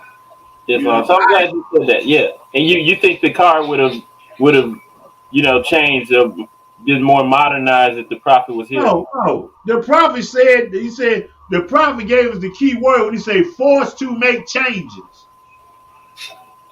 He has a lesson now talking about forced to make changes. Because of certain incidents, he had to apply more laws on this and do that. I know you should be familiar with that document, forced to make changes. Yes. Now, sometimes you're forced to make changes because you got to keep up. Now, the prophet had a crank car. The gangster, Hushmouth Johnson, gave Prophet Noble Drew Ali a crank car. Don't you know today he would have a car you didn't have to crank? Islam. Yeah. Back in the prophet day, they didn't have television. Yeah. I bet you every remote now got a television. Yeah. Of course. But they want to keep the temple in the dark ages. Islam. So under that term forced to make changes, the grand body has to get together with the Supreme Grand Council and they issue out fatwa, that's what they call it overseas. We call it laws over here, and it's on a consensus. So there's a multitude of things we have to do. Now today you got all these Moors, the Noble Temple, the underground temple, cross the street and duck your mama temple. You got all these temples based on somebody want to take the place of the prophet. I used to ask the brother when I went to Ohio, this great seal of the Moors. I said, how can you be the great seal of? When did the Moorish Science Temple of America give birth to the great seal? I'm of my mama and my daddy. Yeah. They're not of me. I got their name. They ain't got my name. Islam. So we have a whole misconception based on our childlike behavior and what we want. So the nationality card is identification. As a matter of fact, they should look at it as a blessing because it came out before state ID, didn't it? Yep. And the only other identification you had back then was called a chauffeur's license, because the person that drove the car had chauffeur's license, which later became known as driver's license. Islam. And I used to drive on my cousin's license because it didn't have no picture on it. Yeah. Can you go into how George Cook Bay taught you how to prostrate like the prophet? Oh, yeah, I do that. I've just become an adept. And Tuesday night, I went to services. I was ready to. So, George Cook Bay, I ain't never seen nobody no more prostrate. With on the prayer rug? Yeah, I never seen that before. Okay. And so I go into services.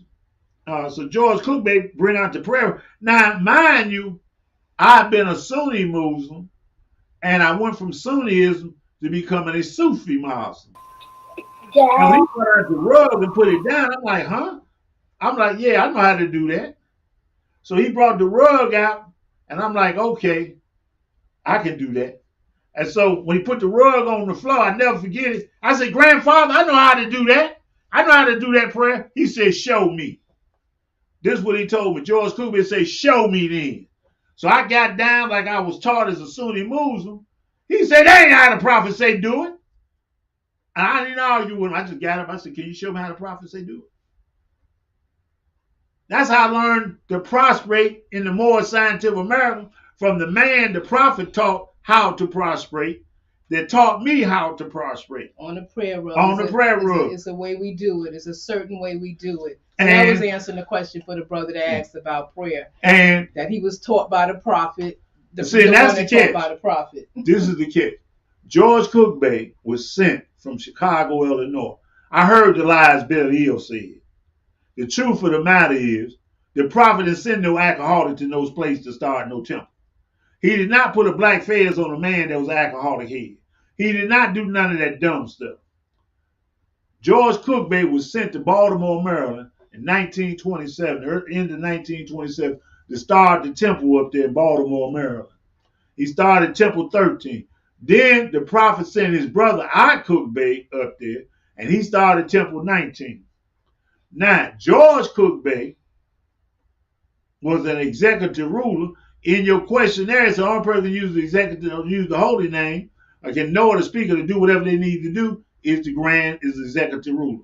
George Cook Bay was one of the first executive rulers, and when he went to Temple 13, he used to make adepts in Temple 13.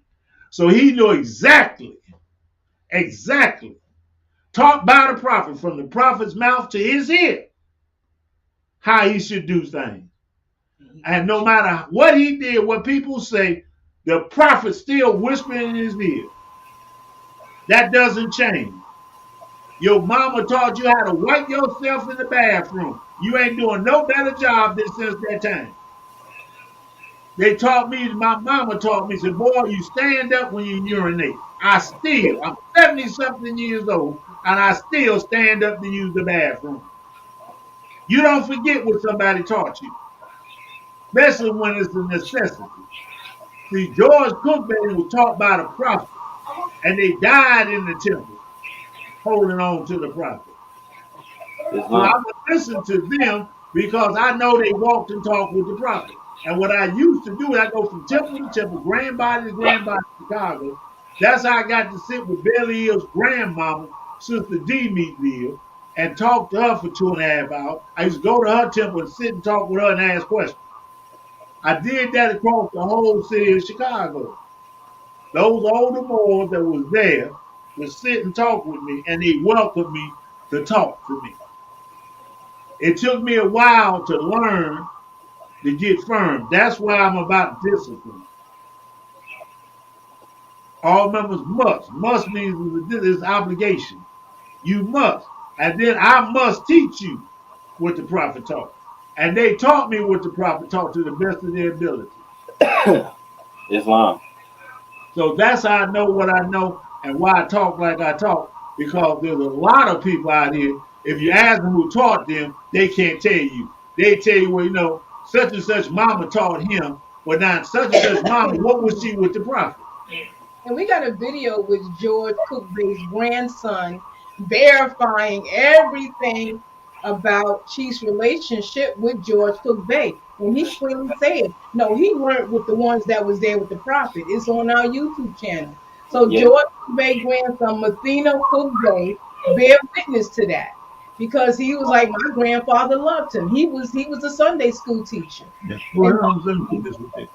I want to confirm something. When Allah taught the devil still small. See, brothers act stupid around things because they want to exclude something because they weren't involved in it. Let us look at what the prophet Noble Ali said. He said, Satan. The prophet said, Satan is next to me in knowledge, wisdom, and understanding. The devil is next to the man of God in knowledge, wisdom, and understanding. The oldest conflict in the world is when Adam and Eve got kicked out the garden. And your key still said, we're to keep them from what? Re-entering. That's the oldest conflict known to an intelligent thinking Muslim. When we kicked out Adam and Eve. Now, Adam and Eve didn't get stupid. Their children got stupid. Adam and Eve was not named Lucifer, Satan, Devil, Dragon, and Beast. Then what? Descendants became stupid. People ain't being taught right. That's the lesson in itself. See, they ain't being taught right. You want to go with other people's stuff, but whoever taught you should be in line with what the prophet taught. So therefore, when George Cook Bay taught me adeptly, now check it. When I went over there with Sister D. Me Lil and them, she taught me the same thing. And they ain't talked to each other in decades. Listen, I'll bear witness. George Cook Bay taught me the same thing that Sister D. Me Lil said that the prophet and her husband taught her. And they went together. They weren't even talking to each other. You was over there with Billy, and Billy will tell you there was somebody said Islam them from another temple. They wouldn't talk to him. Yeah. Now, how are they teaching the same thing? That's confirmation. Now, when I went to 3810 South Wabash with Brother Reynolds Hill, you can look on some of the paperwork that the prophet have. You see Brother Reynolds Hill's name on it. When me and him sat down and talked, he taught me the same thing those two taught me. Why was all they teaching in line with each other? And they was not together. So that's confirmation. That's straight confirmation. Now, because these other people that you're talking about or talking to haven't talked to nobody, don't know nobody, they got their stuff second hand, third hand, and no hand. Yeah. So, but anyway, got any more questions?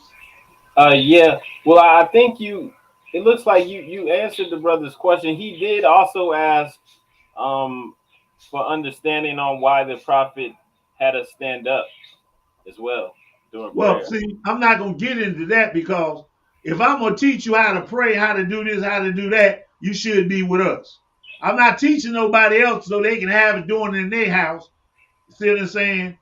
Right now, if you go on the internet, I promise you this, as they say today.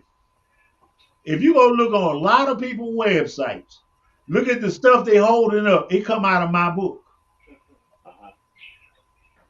You got the same place I underlined in my book because I underlined it. It's in their book. The same thing, it's just like our prayer here became the had that prayer over there with Billy Hill.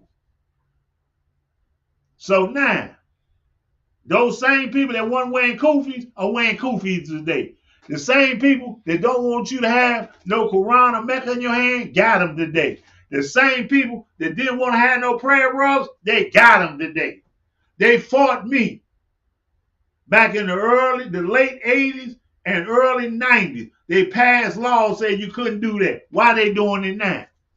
Where's all these study groups coming from? I took the prophet's lesson out of the Additional Law Act 1 where it says bodies or more. The head of any group of bodies or more. They argue with me with that. I said, what is the group? What is the body? How do you get to be a group with a body? The prophet said that when you get together, if you get 12 people besides yourself, This letter was written July 11, 1929, 9 days before he passed. He wrote it to a brother. He said, since you are an adept or a sheep, you have the right to gather as many as 13, 12 people besides yourself to start a group of Moors. And when you get that together, you do this and you do that, then you get the support from the temple. And couldn't nobody argue with that. But ain't nobody tell you. I bet they got study groups. Ain't nobody tell you what the prophet said. I got the letter and the document. So let me say it this way. The thing about the prophet's birthday, I had the actual letter. I made a copy and gave it to Jackson Bay for free. Jackson Bay started selling his members for $10. He had it notarized. Now I gave it to him for free. Yeah. He turned around and started selling it for $10. That's what we see about the teachings, you know. So now if I'm telling you something, you're gonna make money off of and build off of. I'm not trying to help you get your house right. The reason I'm not trying to help you get your house right, because you rather stay with Rome. I learned a long time ago, if a man ain't teaching you right, he ain't treating you right. I don't care who you are. If he's not teaching you right, he's not treating you right. If he ain't treating you right, why the hell you think he's going to teach you right? It's interesting. You know, some companies will offer their employees to get continuing education, to go to college and get degrees, but there's a contract involved where you have to stay with the company for a certain amount of years, because they like, okay, we're going to allow you to get this education, to be trained, but not to leave and go and help someone else. We want you to get the training. We providing you that measure to make our company stronger. Yeah, let me say, Tahaka stole my members, so he said. I got it in black and white. He texted me, I got your members. What you got to say about that, Chief Minister? I said, brother, I'm glad to know that you thin my ranks of hypocrites, lies, and deceivers. He turned around, the brother crossed him, and then he gonna send me a text him, man, that guy wasn't no good. He a hypocrite. I said, but you both to have it in. I got that in black and white. You stole my number, so you say. Yeah, they say I'm better than you. Then you turn around and say, the man crossed you. Now you with some brother in North Carolina. He ain't with you no more. The other brother that left you. All the people that you said that was in with me or here in Georgia, all of them that left you. So now, sometimes, brother, those people that go with other people from your temple, that's thinning your ranks of hypocrites and liars and deceivers. It's good they go over there with that guy. Some people ain't. That's a blessing. Some. Well, you know one. I'll go ahead, sister. No, just saying, some people ain't meant to go where you are going. It's just too hard. Yeah. They What you call it, a rocket booster? I said like a rocket going up in the air. They just those boosters to get you up so high, but they fall off. They're not meant to go that high because they not structured that way. So some people in your life for a reason in a season to get you to a certain point so you can keep on moving. That's right. That's right. Yeah, and I agree. And one of the things we say here in Ohio, we just let everybody know the truth, you know, as far as we know. And you know, if everybody, we already understand that everybody's not in it. Those pictures I was showing of Asiatics from the 1920s, everybody's not built like that, where they know that we need to come in and build our nation. We need to build up our communities. And we already know everybody's not going to be a part of that. Here's why I'm listening. I just see somebody with PFPNF, infinite. Yes. Who is best to receive your temple charter from? Give us one national source for the universal recognizing of charter. I don't know who the hell you are. Let me just be honest. I wouldn't tell you nothing. Who gave you your charter? Who told you you was an adept? Who told you was qualified? But that's somebody. Yeah, that brother. Yeah, that's his YouTube name. But he said he's met you before and broke bread with you. So he was just asking, like, is there some uniformity, like a national source, like where, we can go to, That's the wrong question to ask. yeah. See, the thing with it is, my credentials is impeccable. See, that's the fact. My credentials is impeccable. I earned everything I got. I sat here and I proved my point because most everybody else got study groups, got them from me. Everybody with the red crescent and star in their flag, got it from me. I got it from somebody else. I never hid it. I don't have time to hide from people. Now, as for charters and stuff, it's a piece of paper. It's only enforced by the entity. Right? There's 50 states in the union. Each state issues out its own papers. So if you belong to a state that's legal and lawful, that state can issue your driver's license, right? And when you get your driver's license, say if you get it in Ohio, you can drive in Illinois, right? That's how legal and lawful things are. Now, if you got some driver's license you made up with crayons and you put some numbers on it, while your group may say it's good for you to drive around the block in the woods with, I wouldn't get stopped by the police holding that up. Yes, ma'am. So it's on your leadership. It's on how you draw from your leadership. This is why the prophets say trace yourself. When you read this here, Jesus tells Barabbas to trace yourself. That has not stopped. That's why the prophet gave out nationality cards, and the nationality cards had numbers on them. If you look at letterheads had numbers on them. That's so you know what temple you come from. With me, I ask brothers all the time, brother, what temple you belong to, who your national grand chief? Because right now, in 2023, I know almost all the leaders. I know the leaders from their leaders. We can trace ourselves. I have to trace myself backwards through the prophet to two people. George Cookbay, the prophet's wife.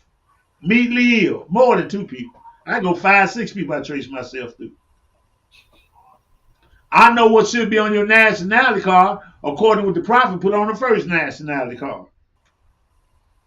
So I'm able to sit up and say, okay, now if you're going to tell me you're Moorish American, but you're a scientist, then I know you don't know this. You're going to tell me you're Moorish American, but you hickory dickory dock, you in the zodiac, or you sovereignty people. I know you ain't following the prophet because nowhere on your nationality card, your identification for the state. See, people don't understand. Here you go. Let me give you an example. When you go into a synagogue, they're speaking Yiddish. They teach you every lesson in the synagogue in Yiddish. When you go to the Catholic Church, they're speaking in Latin, a dead language. When you go into the mosque, they try to teach you in Arabic. Each one of these is showing you the state of mind you in. You in the Jewish state of mind because you're speaking Yiddish. You in the Catholic state of mind because you're speaking a dead language, Latin. You in the mosque, you speaking Arabic. Now, when you get into Christianity, you're Baptist, whatever, you speak in English. You don't have no governor. Your governor is the governor of your state. That's who you're voting for. So all your rights come through your state.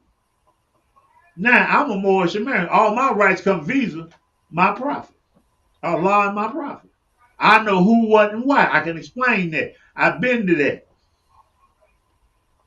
Now, you got to know who, what, and why. You got to know what the prophet brought. See, I don't get into that deeply because I'm not trying to make more foes for the truth. Think about it. How many brothers call me and try to challenge me or say stuff based on what they got from somebody that they ain't asked? I'm sure you know what? Brothers would check their meat to see if it's spoiled before they check their leader to see if he right. Something you're going to put in your mouth. They're going to fill your belly. You're going to make sure it's right. But something you go in your head that's for your salvation. Your salvation. You're not checking. Because the guy said, I'm going to make you a sheik. I'm going to make you an addict. I'm going to make you this and that. You set out for that. Even though he's wrong as heck. Even though he done started you down the path of self-destruction. Because once you get those little titles position, you don't want to give them up. Your ego ain't let you, I ain't going to sign up with you. I'm this and that. I'm just like you. I had a whole lot of brothers. There's a brother in Chicago now called himself Supreme Grand Sheik. That's if he's still alive. I was in California. The brothers left me, stopped following him. Now, they could save no money with me and do what I asked them to do. They could save money with him. They saved up $15,000. Never forget it. They called me crying because the bank account was overdrawn. He left and went back to Chicago with his girlfriend, took out all their money out the bank. And the brother that drove him, that was with him, had a car accident in Arizona, dropped them off. They went and got a cab, got dropped off by the hotel. When he got to the hotel about the car, he found out they had called a train and went to Chicago. Well, I asked a question. How do you know MSTFA is legit? How do you know? So how do I know what?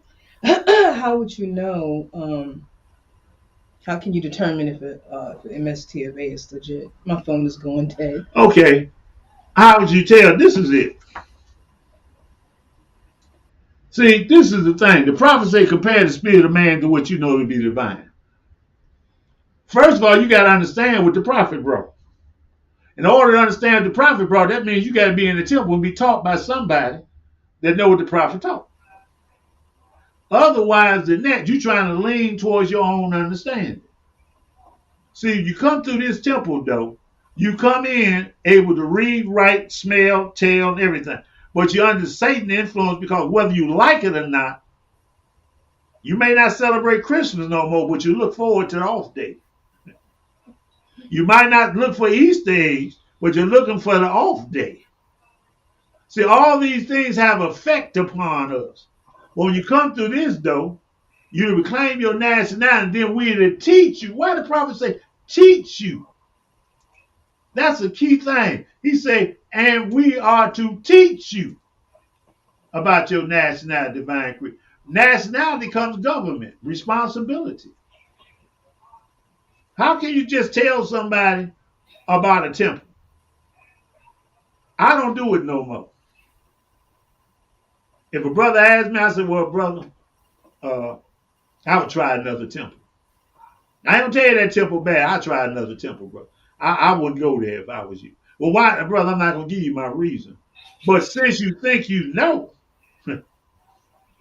my question: how do you know who's right or wrong if you're not a Moor? If you don't know this, divine constitution and bylaws, you don't know the additional laws, you don't know your questionnaire. How then can you judge what's right and wrong? Otherwise, I'm just telling you, you're Barabbas now. Well, you know, Raheel says such. Don't use me like that. I don't do that.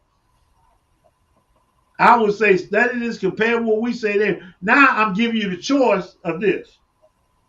I tell you what the prophet say. Compare the spirit of man to what you know to be divine and just yourself with it. So then when I tell you that, I say, then I turn around and say, look at what we teach here and look what other people teach. Yeah. What I'm saying to you is this here. Which one of us is divine in your eyesight? So if you go over there and I told you this and you join Braswell Bay, but Braswell Bay is a Sufi, and he's following the 41st Shaykh of the Nasabani order, and he's been taking the bay'ah saying that Noble Drew Ali is not the last prophet, but that Muhammad is the last prophet, or you want to follow Sharif Neil Bey, and he say the prophet ain't perfect, but you make him your spokesman, that tells me you got a mental problem. Islam. So if I could add one thing to that, I would just say about the question if the MSTA is legit. Just in my experience, it's really in line with what you're saying. I mean, you look at the people in there, especially the leadership, because it really doesn't matter what they say their lineage is. You know, if they're not right, they don't have their households in order, right? What we saw, they had a Grand Sheik married to a European, right? They don't have their wife and family in the temple with them if they are married. That's a problem, and that should let you know to lead. But once again, the problem is that you have to have some understanding of the Quran so that you know what to seek. Come on. We come in and out of the cares of the world, so you may accept it because you don't know any better. Right. And they take advantage of that. Right. They Now keep see that bar low. Now that's the point. You just made a beautiful point.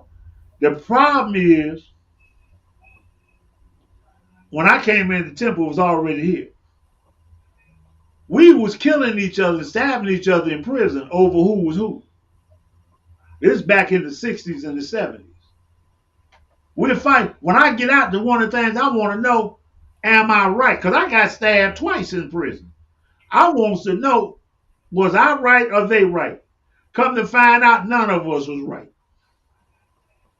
We done heard each other fighting over who the leader, who's right and wrong, but none of us knew. Have the history, right? None of us had the actual history.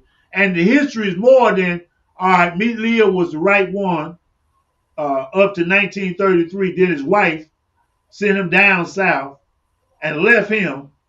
So she abandoned her husband and did such and such. And she took over me. Now it's a family temple. Well, you begin to look at it and say, okay, what is this? Why did he give us this? Why did the prophet give us these things and say, through this you can save yourself? Because these are things out of his mind. These are the things that he agreed to that was good for us. Now, all of us have a sense of divinity because we believe in Jesus Christ. We believe man walked on water. We all do that in some form or fashion. So we got to take that same idea, that same concept, and look at who's teaching us, how they teaching us. And then count all the excuses they give us for not teaching us this. How come you don't know what the U period, S period, A period mean? How come the brother can tell you he's sleeping with somebody else's wife and it's okay? How is it that you can accept that? That's the first thing. He's not married to the sister, but you there with him. But you don't know married that sleeping around with her is evil? How many women, listen, this is on 2023. I know a brother ain't been married to one sister since 2005. He had over 5 sisters, he claimed. He done went in other temples in his group and sexed other women and got babies by them. But his people don't say nothing about it. Why? Why is that okay if you trying to be with Allah? Why is it okay for you to find that golden kernel in a pile of doodle, his doodle? You're justifying your act eating that golden kernel because it didn't get dissolved when he ate it. Why do you do that? See, that's the issue. That's satanic. We do that because Satan is in our head. We're willing to accept less than the best.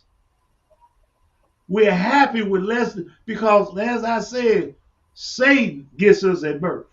There's 1,000 things that he follows with us. Just think about that. He's in the looting, murder, theft, and everything that harms. It's not just looting, murder, and theft, but it says everything that harms. In so many ways, the devil is getting at us. When you're a regular Muslim, Prophet Muhammad says Satan can no longer get you in the big things if you follow my teaching. He can only get you in the little things. How many little things add up to big things? We're caught up between Satan and our own devil. Because Satan is feeding our devil. What keeps your devil strong? You know, when you Ramadan, brother, I remember my first Ramadan, yeah, man, your body, woo, woo, woo. You strengthen your body. But didn't nobody tell me my body was against me? No one taught me when I was in Sunni Islam that the body is against the man. I had to get into the prophet's teaching to find out, according to chapter 3, verse 7, the Lord said the carnal self, a body of desire, reflection, high self, started by the murky easy flesh. So all the time I've been Ramadan for these 5 years, I made my body stronger. Now it's strong. So where it couldn't last a day without food, now it can last a week without food. I done made it stronger. Now it can fight me because I ain't made myself stronger. I ain't fed my higher self. I just fed my physical self. I made my physical self strong. So I'm doing all this fasting, reading a third of the Quran, but I don't know nothing. All I became is a good Christian. I read the Bible. I'm reading the Bible. I can parakeet the Bible, but I ain't practicing the Bible because ain't nobody perfect. So when you get into the understanding that the prophet is putting in your head, the knowledge he put in your head, you begin to change. Islam changes you. Islam make you better. That's why Moors want Moorish science, because it goes along with their devil.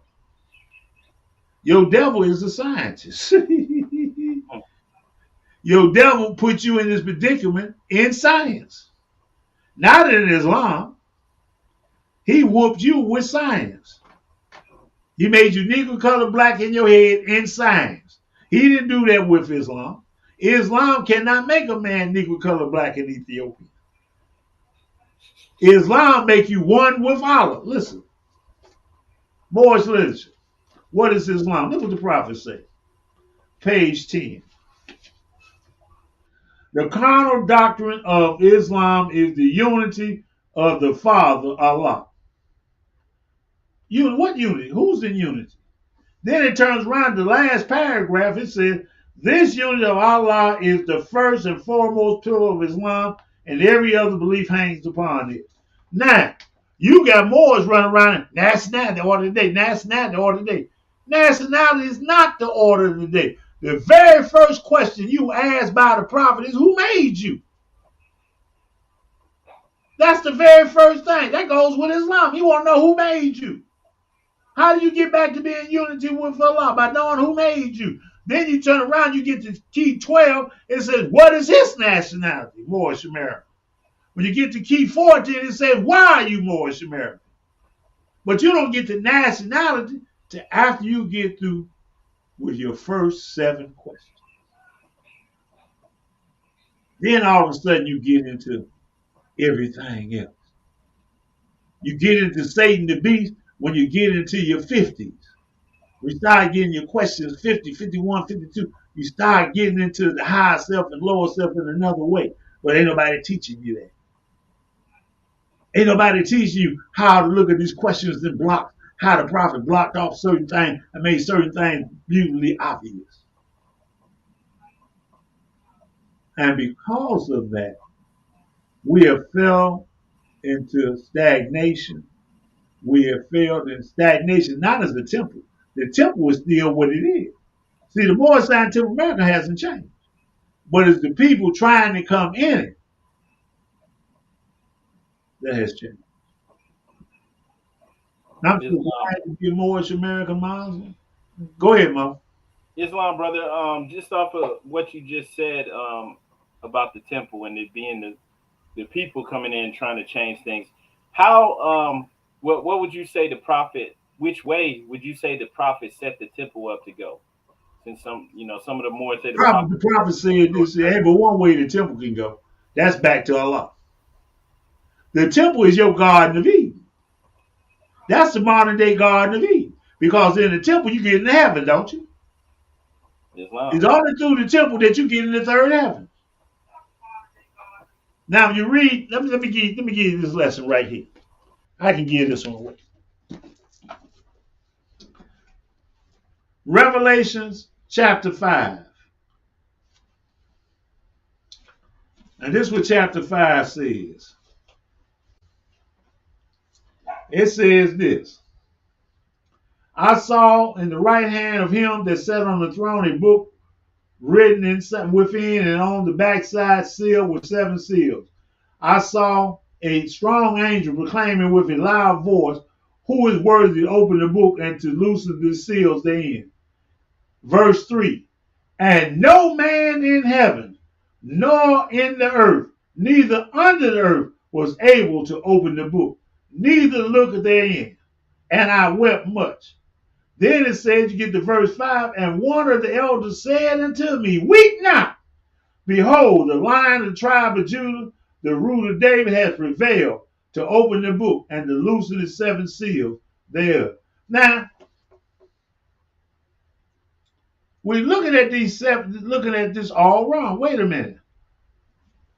The key to this verse here, he said, in heaven, on earth, or under the earth. What is that? How do we translate that symbolically? Okay, in the heaven, third heaven. On the earth. The temple is on the earth. Outside the temple is wild, the wilderness. That's under the earth. That's what dead people is. The ungodly is out there, outside of the garden. The temple represents the garden. And only in the garden can you return eastward into paradise. You go eastward into paradise. Now, outside of paradise is the garden. See, people didn't understand when they read the lesson about the Garden of Eden. It says east of Eden. See? And then it says, when they kicked Adam and Eve out, Genesis 3:24.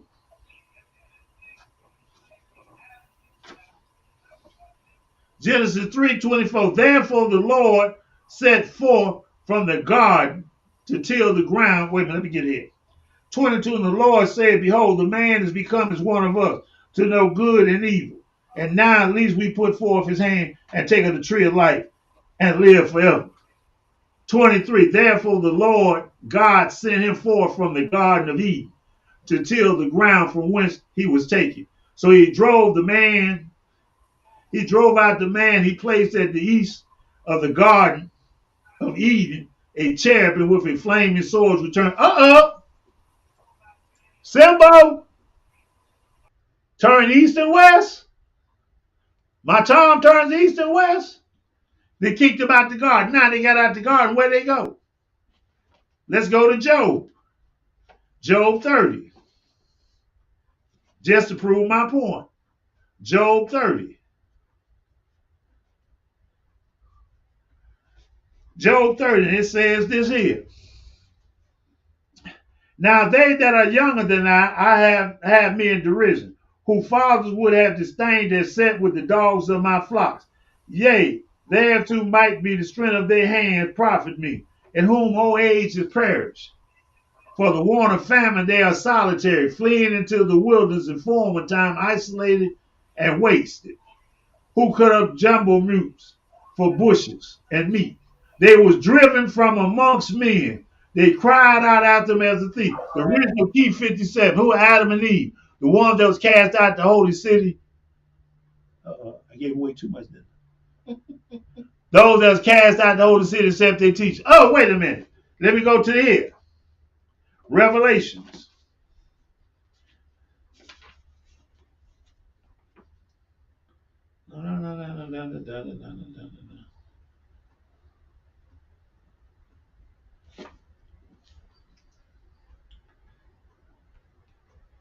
Wait a minute. This ain't big as mine.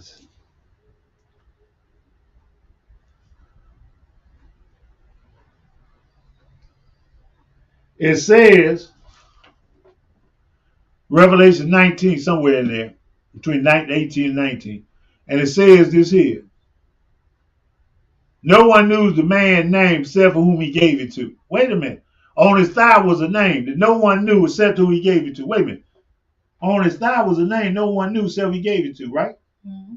You look at the picture of the prophet on the cover of the questionnaire, on his thigh, on his little tassel or his little thing from his sash, just says Noble Ali. Key 37. Did angels give a child called Jesus the holy name? Yes, but it cannot be used. Wait a minute. So now we're seeing in Revelation is saying that this name we call it Noble Ali. We know he Jesus, but we know the angels gave Jesus a holy name, but we know no one knows the name except for who Jesus gave it to. Those that cast out the garden didn't have that. Those that stayed in the garden was given permission to protect the garden. Going east and west. But now, let me go here. My Quran. Let me see what my Quran says. Surah 18, verse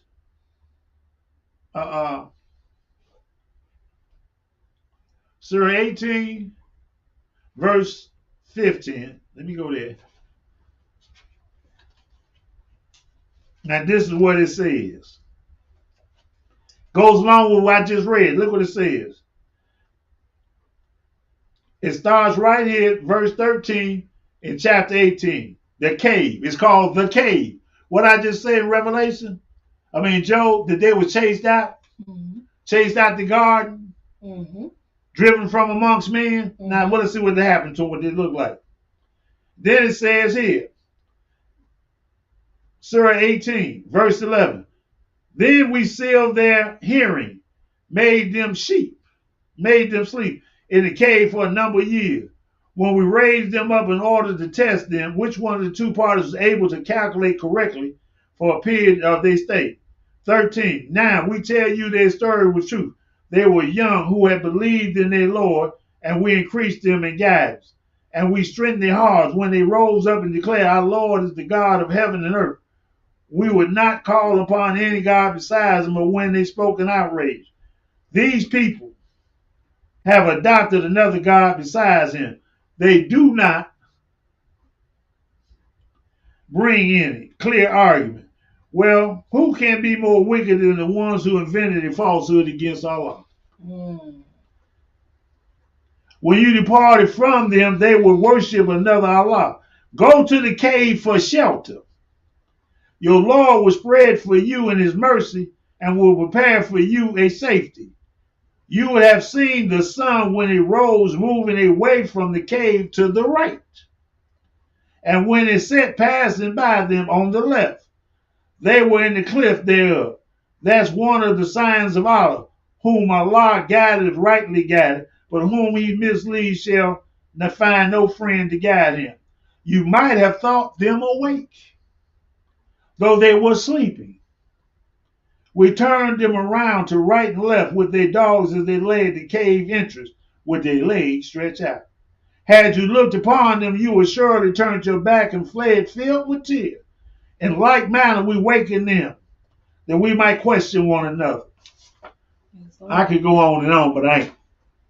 Now, this tells you that these people that was in the cave, that was cast out of cities and went into the caves of Europe, because the prophet said in the original key 57, it said, who have neither one about discord and was cast out the holy city. Where did they go? Key 58, they went into Europe. Where in Europe? Into caves.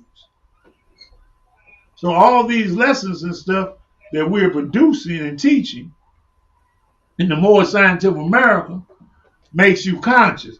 It makes you willfully conscious because you're taught to focus. Every day when you get up, say your prayers.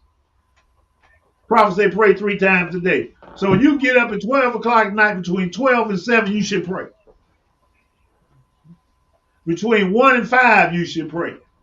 Between 2 and 12, you should pray. Now, then the rest of the day, you're praying your works as a prayer. You don't ask for Allah to forgive you, you turn around with dirty hands. So if a person is conscious, you ain't gonna go in the temple and see him sleeping with a woman he ain't married to. He got 1 year to marry her. You ain't going in the temple and see a guy with a European woman in the temple, which is a violation of chapter 48, verse 6. You're not gonna go in that temple and see them holding up everything but what the prophet told you to hold up. So when we begin to understand what I just said, there's no more can tell me, and they've tried to tell me, brother. Well, you know, prophet didn't bring us that Islam. Well, if he didn't bring Islam, why you stand and face east? Well, wait a minute, you say he didn't bring you Islam. Why you face east? Why you hold up to 7?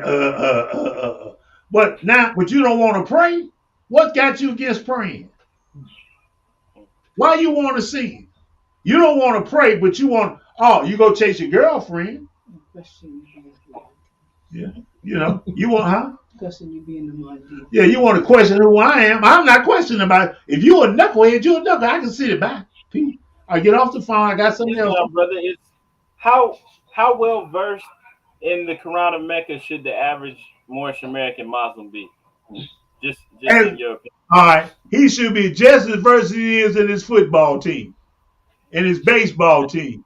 She should be just as versed as she is getting her nails done, her hair done. Just as versed as she is watching Oprah Winfrey. Just as versed as the brother trying to be a player. That's how versed they should be with God's word. Islam. They should never get tired of God's word. Islam. And in alignment, like with the Moorish Islamic Theocratic Institute, could you explain the importance of learning the faith of Islam from a Moorish perspective? We have to keep in mind, most people, most that practice Islam, they're going to say the Prophet Muhammad already perfected Islam in the desert like 1,400 years ago. Okay. I'm going to go with what you just said, Prophet Muhammad. Did you know up to the time of the Prophet that was called, they was calling themselves practicing Mohammedanism? They weren't talking about Islam. They were talking about Mohammedanism. They weren't talking about they were this and that. All you got to do, go into history. History going to bear truth to this. When you go into history, when the Prophet came, the Prophet told us this. Friday, Act 2, Friday's holy day, right? When was the Prophet born? On Friday. Yeah. When did the Prophet give us our temple? As it is now. He said July the 20th, 1928. That's Friday. Now, the Prophet reiterated, he said, by the teachings of Islam, you set your house straight. Because this is Islam. Look. It said, by the guidance of his father God, Allah. That's Islam. To redeem man from his sinful fallen stage of humanity back to his highest plane of life. With who? His father, not with Rael. Not with social media. But with Allah. Everything to take you back to Allah. This whole circle. Take you back to Allah. Why? Key one, who made you? Why? Listen, I've been practicing Islam. I'm going to show you how it happened. I had a fall. My last fall was in 1988. I got around a group of Moors. Boy, we was getting high as hell. We was smoking crack, shooting heroin. I wasn't shooting heroin because I believe shooting kills. That's why I never shot no heroin. But anyway, I was getting high in this room, hotel room. And I was by myself. Now, some said, get right. I said, what? I smoked some more. Now, I want you to imagine I was using a pickle jar to smoke crack in. That's how much crack I had. I had it like this on my arm.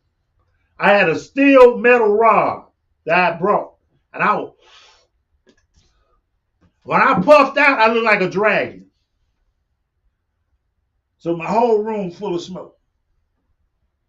Some say, get right.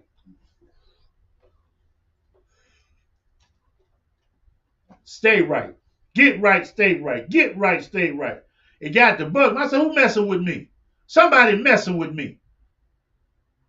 I said, I must be tweaking. I must be going out my mind. So I kept on hearing this voice. So I ran to the corner and got my butcher knife. I said, somebody in the hallway messing with me. I said, next time I'm going to jump out there, I'm going to cut them up. I snatched the door, but ain't nobody out there. I'm looking.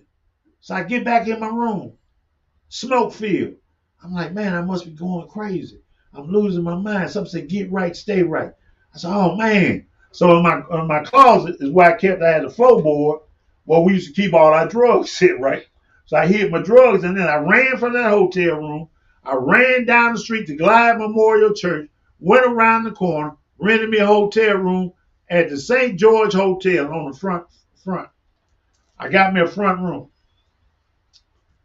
And I'm so high, I got my cigar in my mouth, floating cigar, and my cigar spinning around in a circle. I ran past everybody. I stayed in that room for 3 days and 3 nights. When I come out that room, I sneak out the room and get me something to eat at the Vietnamese place because I like that little fish and stuff. And I came out that room that 3rd day. Man, I felt so peaceful. I was just like, wow, man. I said, get right, stay right, and I'll be with you. And so I come from around there, and it must be the time they was feeding because the Moors are looking. They running right here. We looking for you. Woo, woo. I said, come on, man, we'll go down here to Papa Son, and then I'm going to get us something to eat. So I went down to Papa Son. Four Corner restaurant right there off of Golden Gate and Market Street, San Francisco. Golden Gate, the big theater they had. So we got there. This how I got to be who I am. We all sat at the table, about 15 of us. We sat at that table, and this is what they said. Brother Rael, you the leader from now. I said, what? They said, you our leader from now. I looked around and said, y'all agree? They said, yeah. I said, okay. I said, I'm going to let you know I ain't getting high no more. Oh, yeah, you going to get high. I never got high from that day. I joined the fact. So first I left, I came back to Chicago. I left Chicago in 91, went back to California, gathered all them brothers up.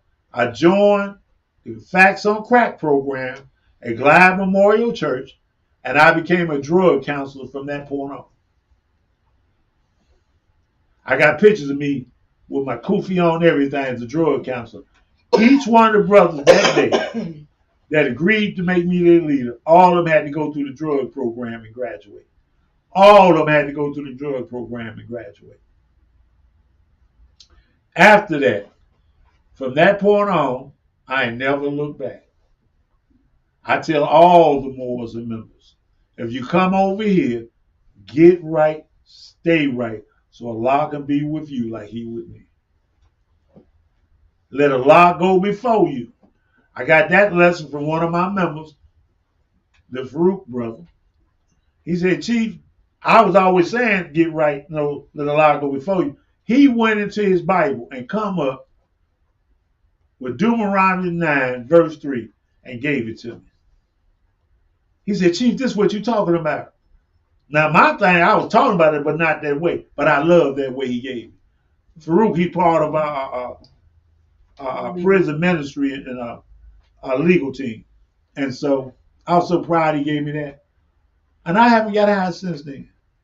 And I tell everybody, get right, stay right. Let Allah be with you like he with me. If Allah with you, then you can sit down and talk. We can sit down and change. And I won't be mad at you. I don't get mad at people doing the right thing. In times, people will try to weaponize what individuals go through because I was inspired by the Chief. I'm a mental health practitioner. You know what? Mental health practitioner. So when I'm with clients and when I do group settings with men and women who are dealing with substance use disorder, they share their stories. They get inspired by hearing each other's stories and how they was able to overcome. People that come from the speak at, that's with AA or NA or various other groups, they come in to share their falls, but also to share how, as Chief always talk about, turning stumbling blocks into stepping stones. There you go. So it was never one of the things that I admire about Chief, is that he uses his story to inspire others. He's never been ashamed to share. Is this out? He's never been ashamed to share his trials and tribulations, because that's the humbleness of someone showing you where they was at and they fall, to show you that the possibilities of man is to get up.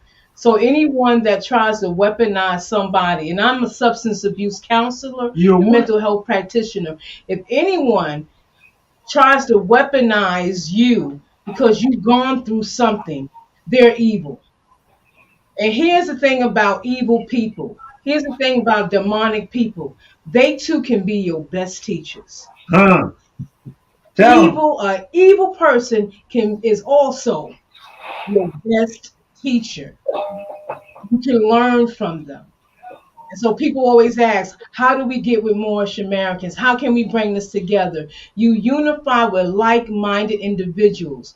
You unify with brothers and sisters who are about the teachings of the prophet, and then show those other folks that's about doing whatever they want to do that's not according to the prophet, but according to his way or her way, how it goes. That's how you get it together. That's how you bridge that understanding. When you in Islam, it's no big eyes, little U's, or That's whatever, right. because That's it's right. only but one Allah. That's right. But we come together and we says, listen, I like your community. Can we work with your community? Can you work with our community? Let's do something together. Okay, there's another community that we talking. I think we all can get together. So now you got 2 and 3 or 4 communities working together. They not doing anything public right now because they courting each other. They coming in alignment with each other. And then they've made foster a program or some type of project that they can all collaborate with to basically solidify that camaraderie. And that's how you show others how this is done. We can talk about the problems all day long, but if you're not working in a solution, you just giving lip service to something that you ain't even providing and showing the fruition and getting out of talking, but into the doing. Let's get out of the talking and into the doing. Let's see it be in progress and move forward. I tell my clients, I can sit here and demonstrate all day, give you psychoeducation. I can tell you about all kind of NDR. We can go to cognitive behavioral therapy. We can go back and forth on terms of how substance abuse affects the body and the brain. But at the end of the day, if you're not willing to get right yourself and move into a progressive state or wanting to do better when you know better, then you're going to remain stuck on stupid. And so it's times when we progress, when we know better, we do better. So Moors that want to do better, they're not about the lip service. Prove it and show it in your words, acts, and deeds. Bring it into belief. Belief is the first step. Perhaps you think it's so. You still ain't grown there. But once you grow into the fact that you know it's so, I can get with this brother. I can get with this sister. Let's work together. Let's make it in fruition. So stop talking the talk and walk the walk. We're working with a Moorish community doing some things. And it's in the backdrop because it's like saying, when we're not doing it out front yet, because we're waiting for some other people to maybe get on board. But then when we're ready to bust out, then everybody else said, damn, y'all been working together this long? Yeah, because like minds, like hearts, like spirits come together. So if you about the prophet's teachings, you's about doing, not the lip service, but let's get into the doing, then let's come together and make it happen. Islam sister. I want to say one thing to that too. If anyone's trying to like throw someone's past back at them, like you said, trying to weaponize it, we're in a time where people, use avatars. They don't even show their face. They have cartoon characters. People say they're El and Bay and all this stuff online, but then you meet them and nobody knows they're more. Nobody. It's so like, people hide stuff, but then they have the nerve to try to come at someone who's being open. And so, like stuff like that, man, I can't even respond to that. That just like goes right over my head because it's like, come on, everybody's fake and hiding. So, if you're open and you're real, hey, the people gonna have something to say because it probably touches something that they're still doing. You may have done something in the past, but if you're not doing it anymore, who cares? But they might be doing it right now. They might be getting high right now watching this. You know what, brother? You know what? When I was a drug counselor, I had this sister, and people would come at her when she was in the program talking about, you used to do this with me and do that with me.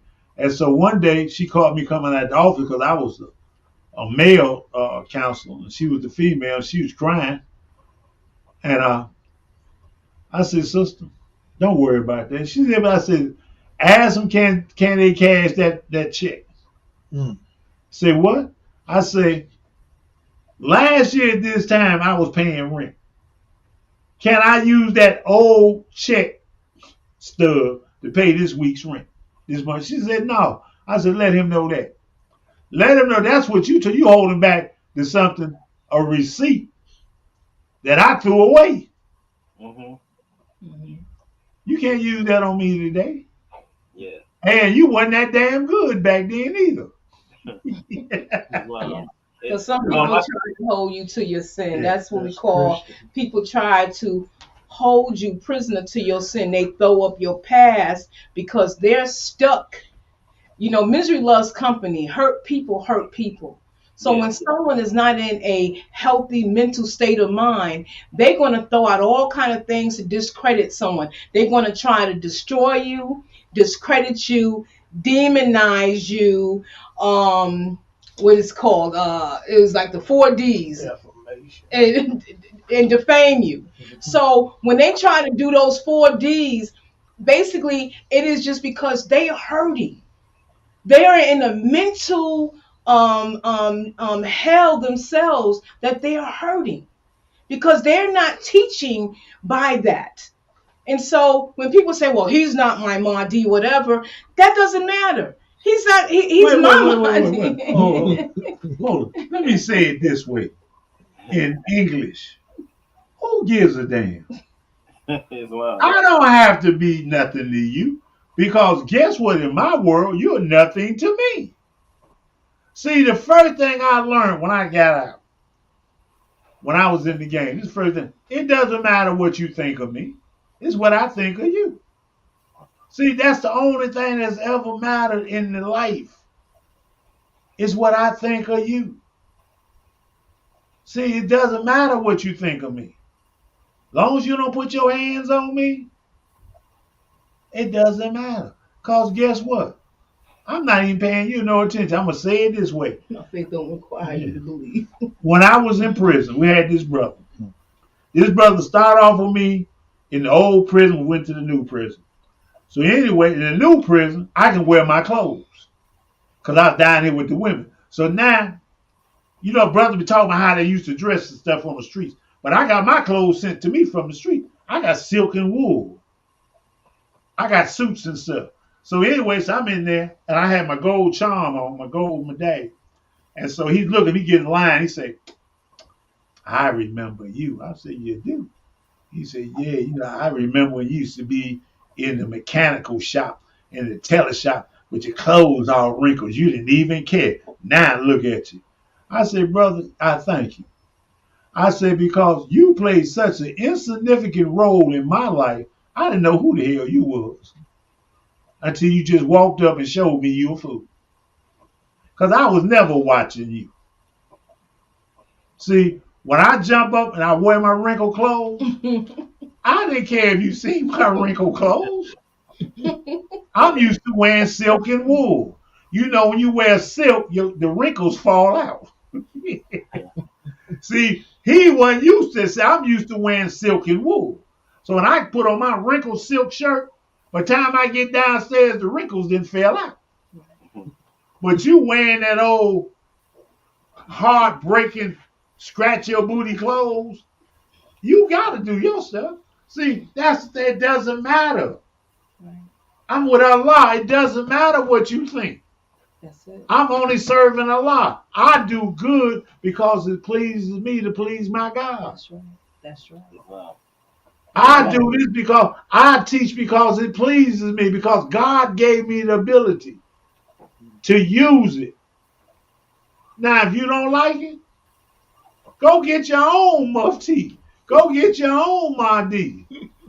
You know, the strange part of it is You looking at me, I'm not even looking at you. You following me, I'm not even following you. Look at Tahaka. Islam. So I just have two more questions. Go ahead. Before I do that, though, I want to address one thing because this brother, he makes some good points.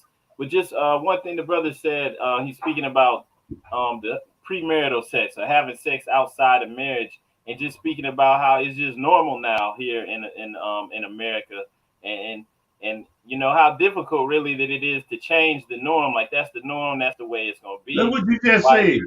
I just want to say one thing to that though, brother, because he's saying if one goal of the MSTA is to stop sex outside of marriage and uplift healthy families, and he's speaking about doing it on the macro scale. Nobody said that it's going to happen on the macro scale. If we go into the Quran, just in the first chapter with the creation and fall of man, okay, it lets us know that we're all going to make this journey.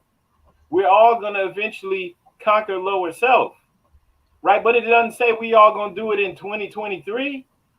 It doesn't even say we all going to do it in this lifetime. So it doesn't have to be something for the whole, because if we're going to make a message for the macro, we're going to have to dumb down this entire conversation. This conversation is going to have to be about whatever's trending on TV, right? And we're going to have to talk foolish and go along with go along to get along. And that's Can I never ask you a what this question? is about. Can I make a statement on that? Yes, brother. Listen, why is he into that? That's a good question. See, my thing. I'm not judging the brother, but No. Why is he into that? Listen, the prophet say, how many gonna be saved? Handful. Wait a minute. Who he listening to? For me to answer that question, I gotta listen to him, listen to the world. The prophet say only a handful gonna be saved. Yes. Now, if that's true, it does. I'm not into the micro, or whatever. First of all, this book, this is why I say you got to study this. Chapter 1 tells me I should be interested in mastering myself. Chapter 1 says it this way. Yea, he must suffer trials and temptations manifold. But let him know the cherubim and seven that rule the stations of the sun and the spirit of the mighty Allah, who rule the solar stars and the protector and his guide. They will lead to victory. Man will be fully saved, redeemed, perfected by the things he has suffered on the plains of flesh, on the plains of soul, when he has conquered every carnal things, God of flesh would then have served his purpose, and it would fall and be no more. So I'm trying to get rid of this.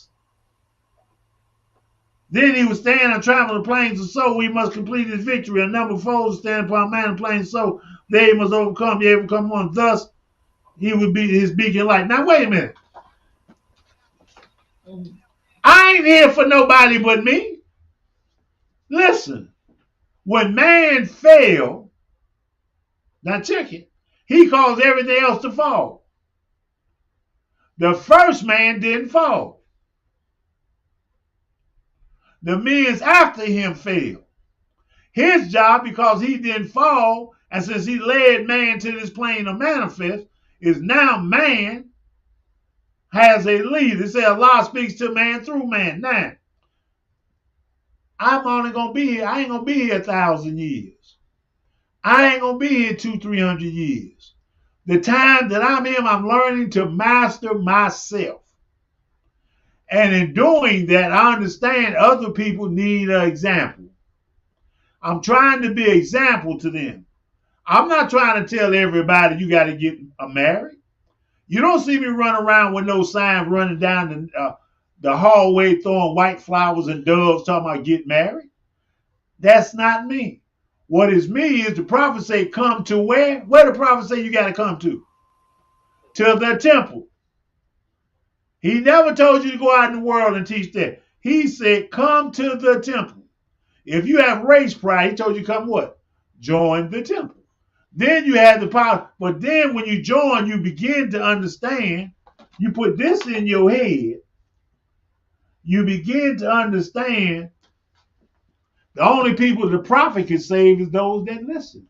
The prophet say, my flock know my voice. I'm just a living oracle of the prophet's voice. Now, I would hope, but I know everybody ain't gonna be saved at this time. Because everybody got a due date. And when you understand your due date, you understand what you got to do to that day. The prophet said this. In conclusion, the problems of life are largely social and economical. But in a profound sense, they are moral and spiritual. Now, I live in the profound sense. By me living in a profound sense, I'm not trying to make my social, my economical reality. See, some people chase that dollar bill. You know, oh yeah, you got to take dollar to make money. No. My thing is, I'm living according to the best man I could be, the best example I could be. So I got married. I love being married. But it takes a job. Marriage is a job. You got to be willing to sacrifice to stay married. Love ain't the only thing. People talk about love. Listen, you don't know what love is. Most people don't know what love is. They got that funny feeling in their pants, in their underwear. That's it. Or for a moment you're fascinated. You're not going to save everyone. The prophet told us that. See, if I get the prophet on my brain, I can see in front of me. With the prophet, I can see in front of me. And seeing in front of me, I can see you can't save everybody. It's not meant for you because they got other times. You know, there's a thing the prophet said, the thing's going to get worse at the end of the time. I'm trying not to come back here. I don't know about nobody else. See, I'm not trying to come back here to suffer. I'm not trying to come back here for the European to let me down. I'm not trying to come back here to suffer. I'm trying to get away. I'm trying to show you how to get. When Jesus came, Jesus tried to show you how to get away. When they didn't listen to Jesus, Jesus moved to India.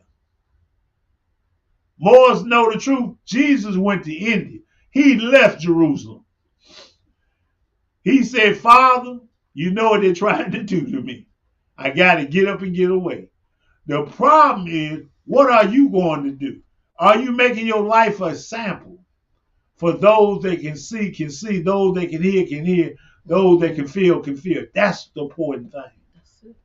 So during this period of my life, these 70 years I've been blessed with, I'm living the best life I can live. And like the guy said, I ain't gonna let no Negro get in my area, in my way. And this is what we have to do. We have to recognize who we are and our limitations. You must recognize your own limitations. Like some people say, I'm not your mufti. I'm not your this and that. And guess what? You nothing to me. I give you human respect. The prophet say, put your feet in the other man's shoe. I give you human respect. I recognize your humanity.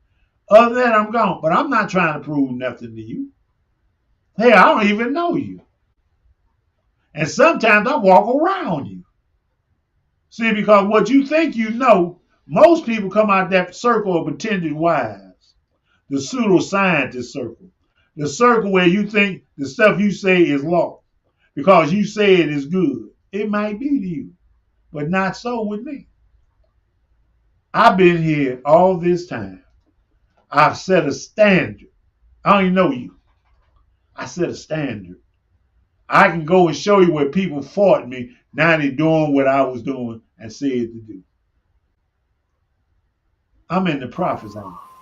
I'm in Ali's house. I'm under the off faith of Allah and the person of our Holy Prophet. So anyway, you got any more questions? I got to hurry up.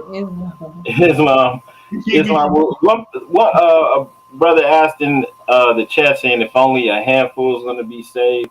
I asked all the grand sheiks, have they saved themselves yet? And if only a handful, then why so many grand sheiks with different ideas?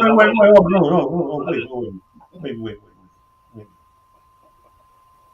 If only a handful going to be saved. Now ask all the grand sheiks, have they said. Why? Listen, this is the devil. Let me tell you now, this is an evil person. When I was in the street game, my guy took me to show me. He said, go down and ask these people who gonna win the basketball team. And I went. I'll never forget this. I was 21 years old. I went in the day room. And he said, watch this. He said, ask the brother, who's on the team such and such?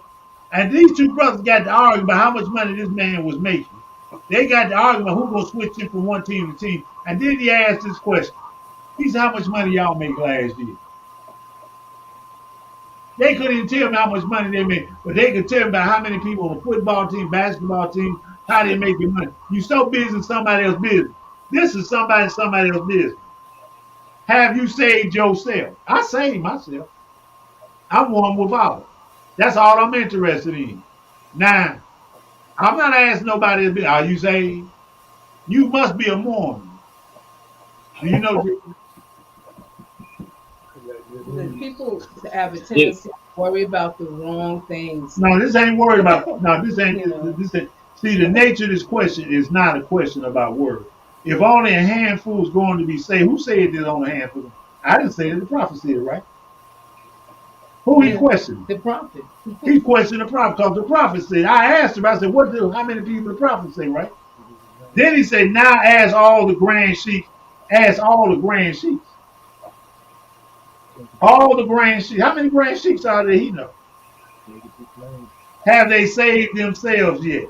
If only a handful, then why so many grand sheiks with different ideas? That's satanic. That doesn't even. That's satanic. You see, nothing. See, I'm with Judge Judy. If it don't make no sense, it's a damn lie. Next question. Islam. And if they're not living right, they're not going to tell you anyway. And caveat, right. It doesn't say they stay on the same road with the true. The question shows me if you living right. A person that's living right gonna ask you right. The prophet said, "Represent me intelligently."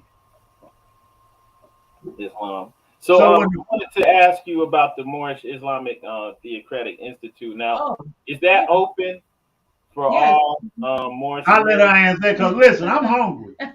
Yes, the school is open for anyone who wants to learn in a structured environment.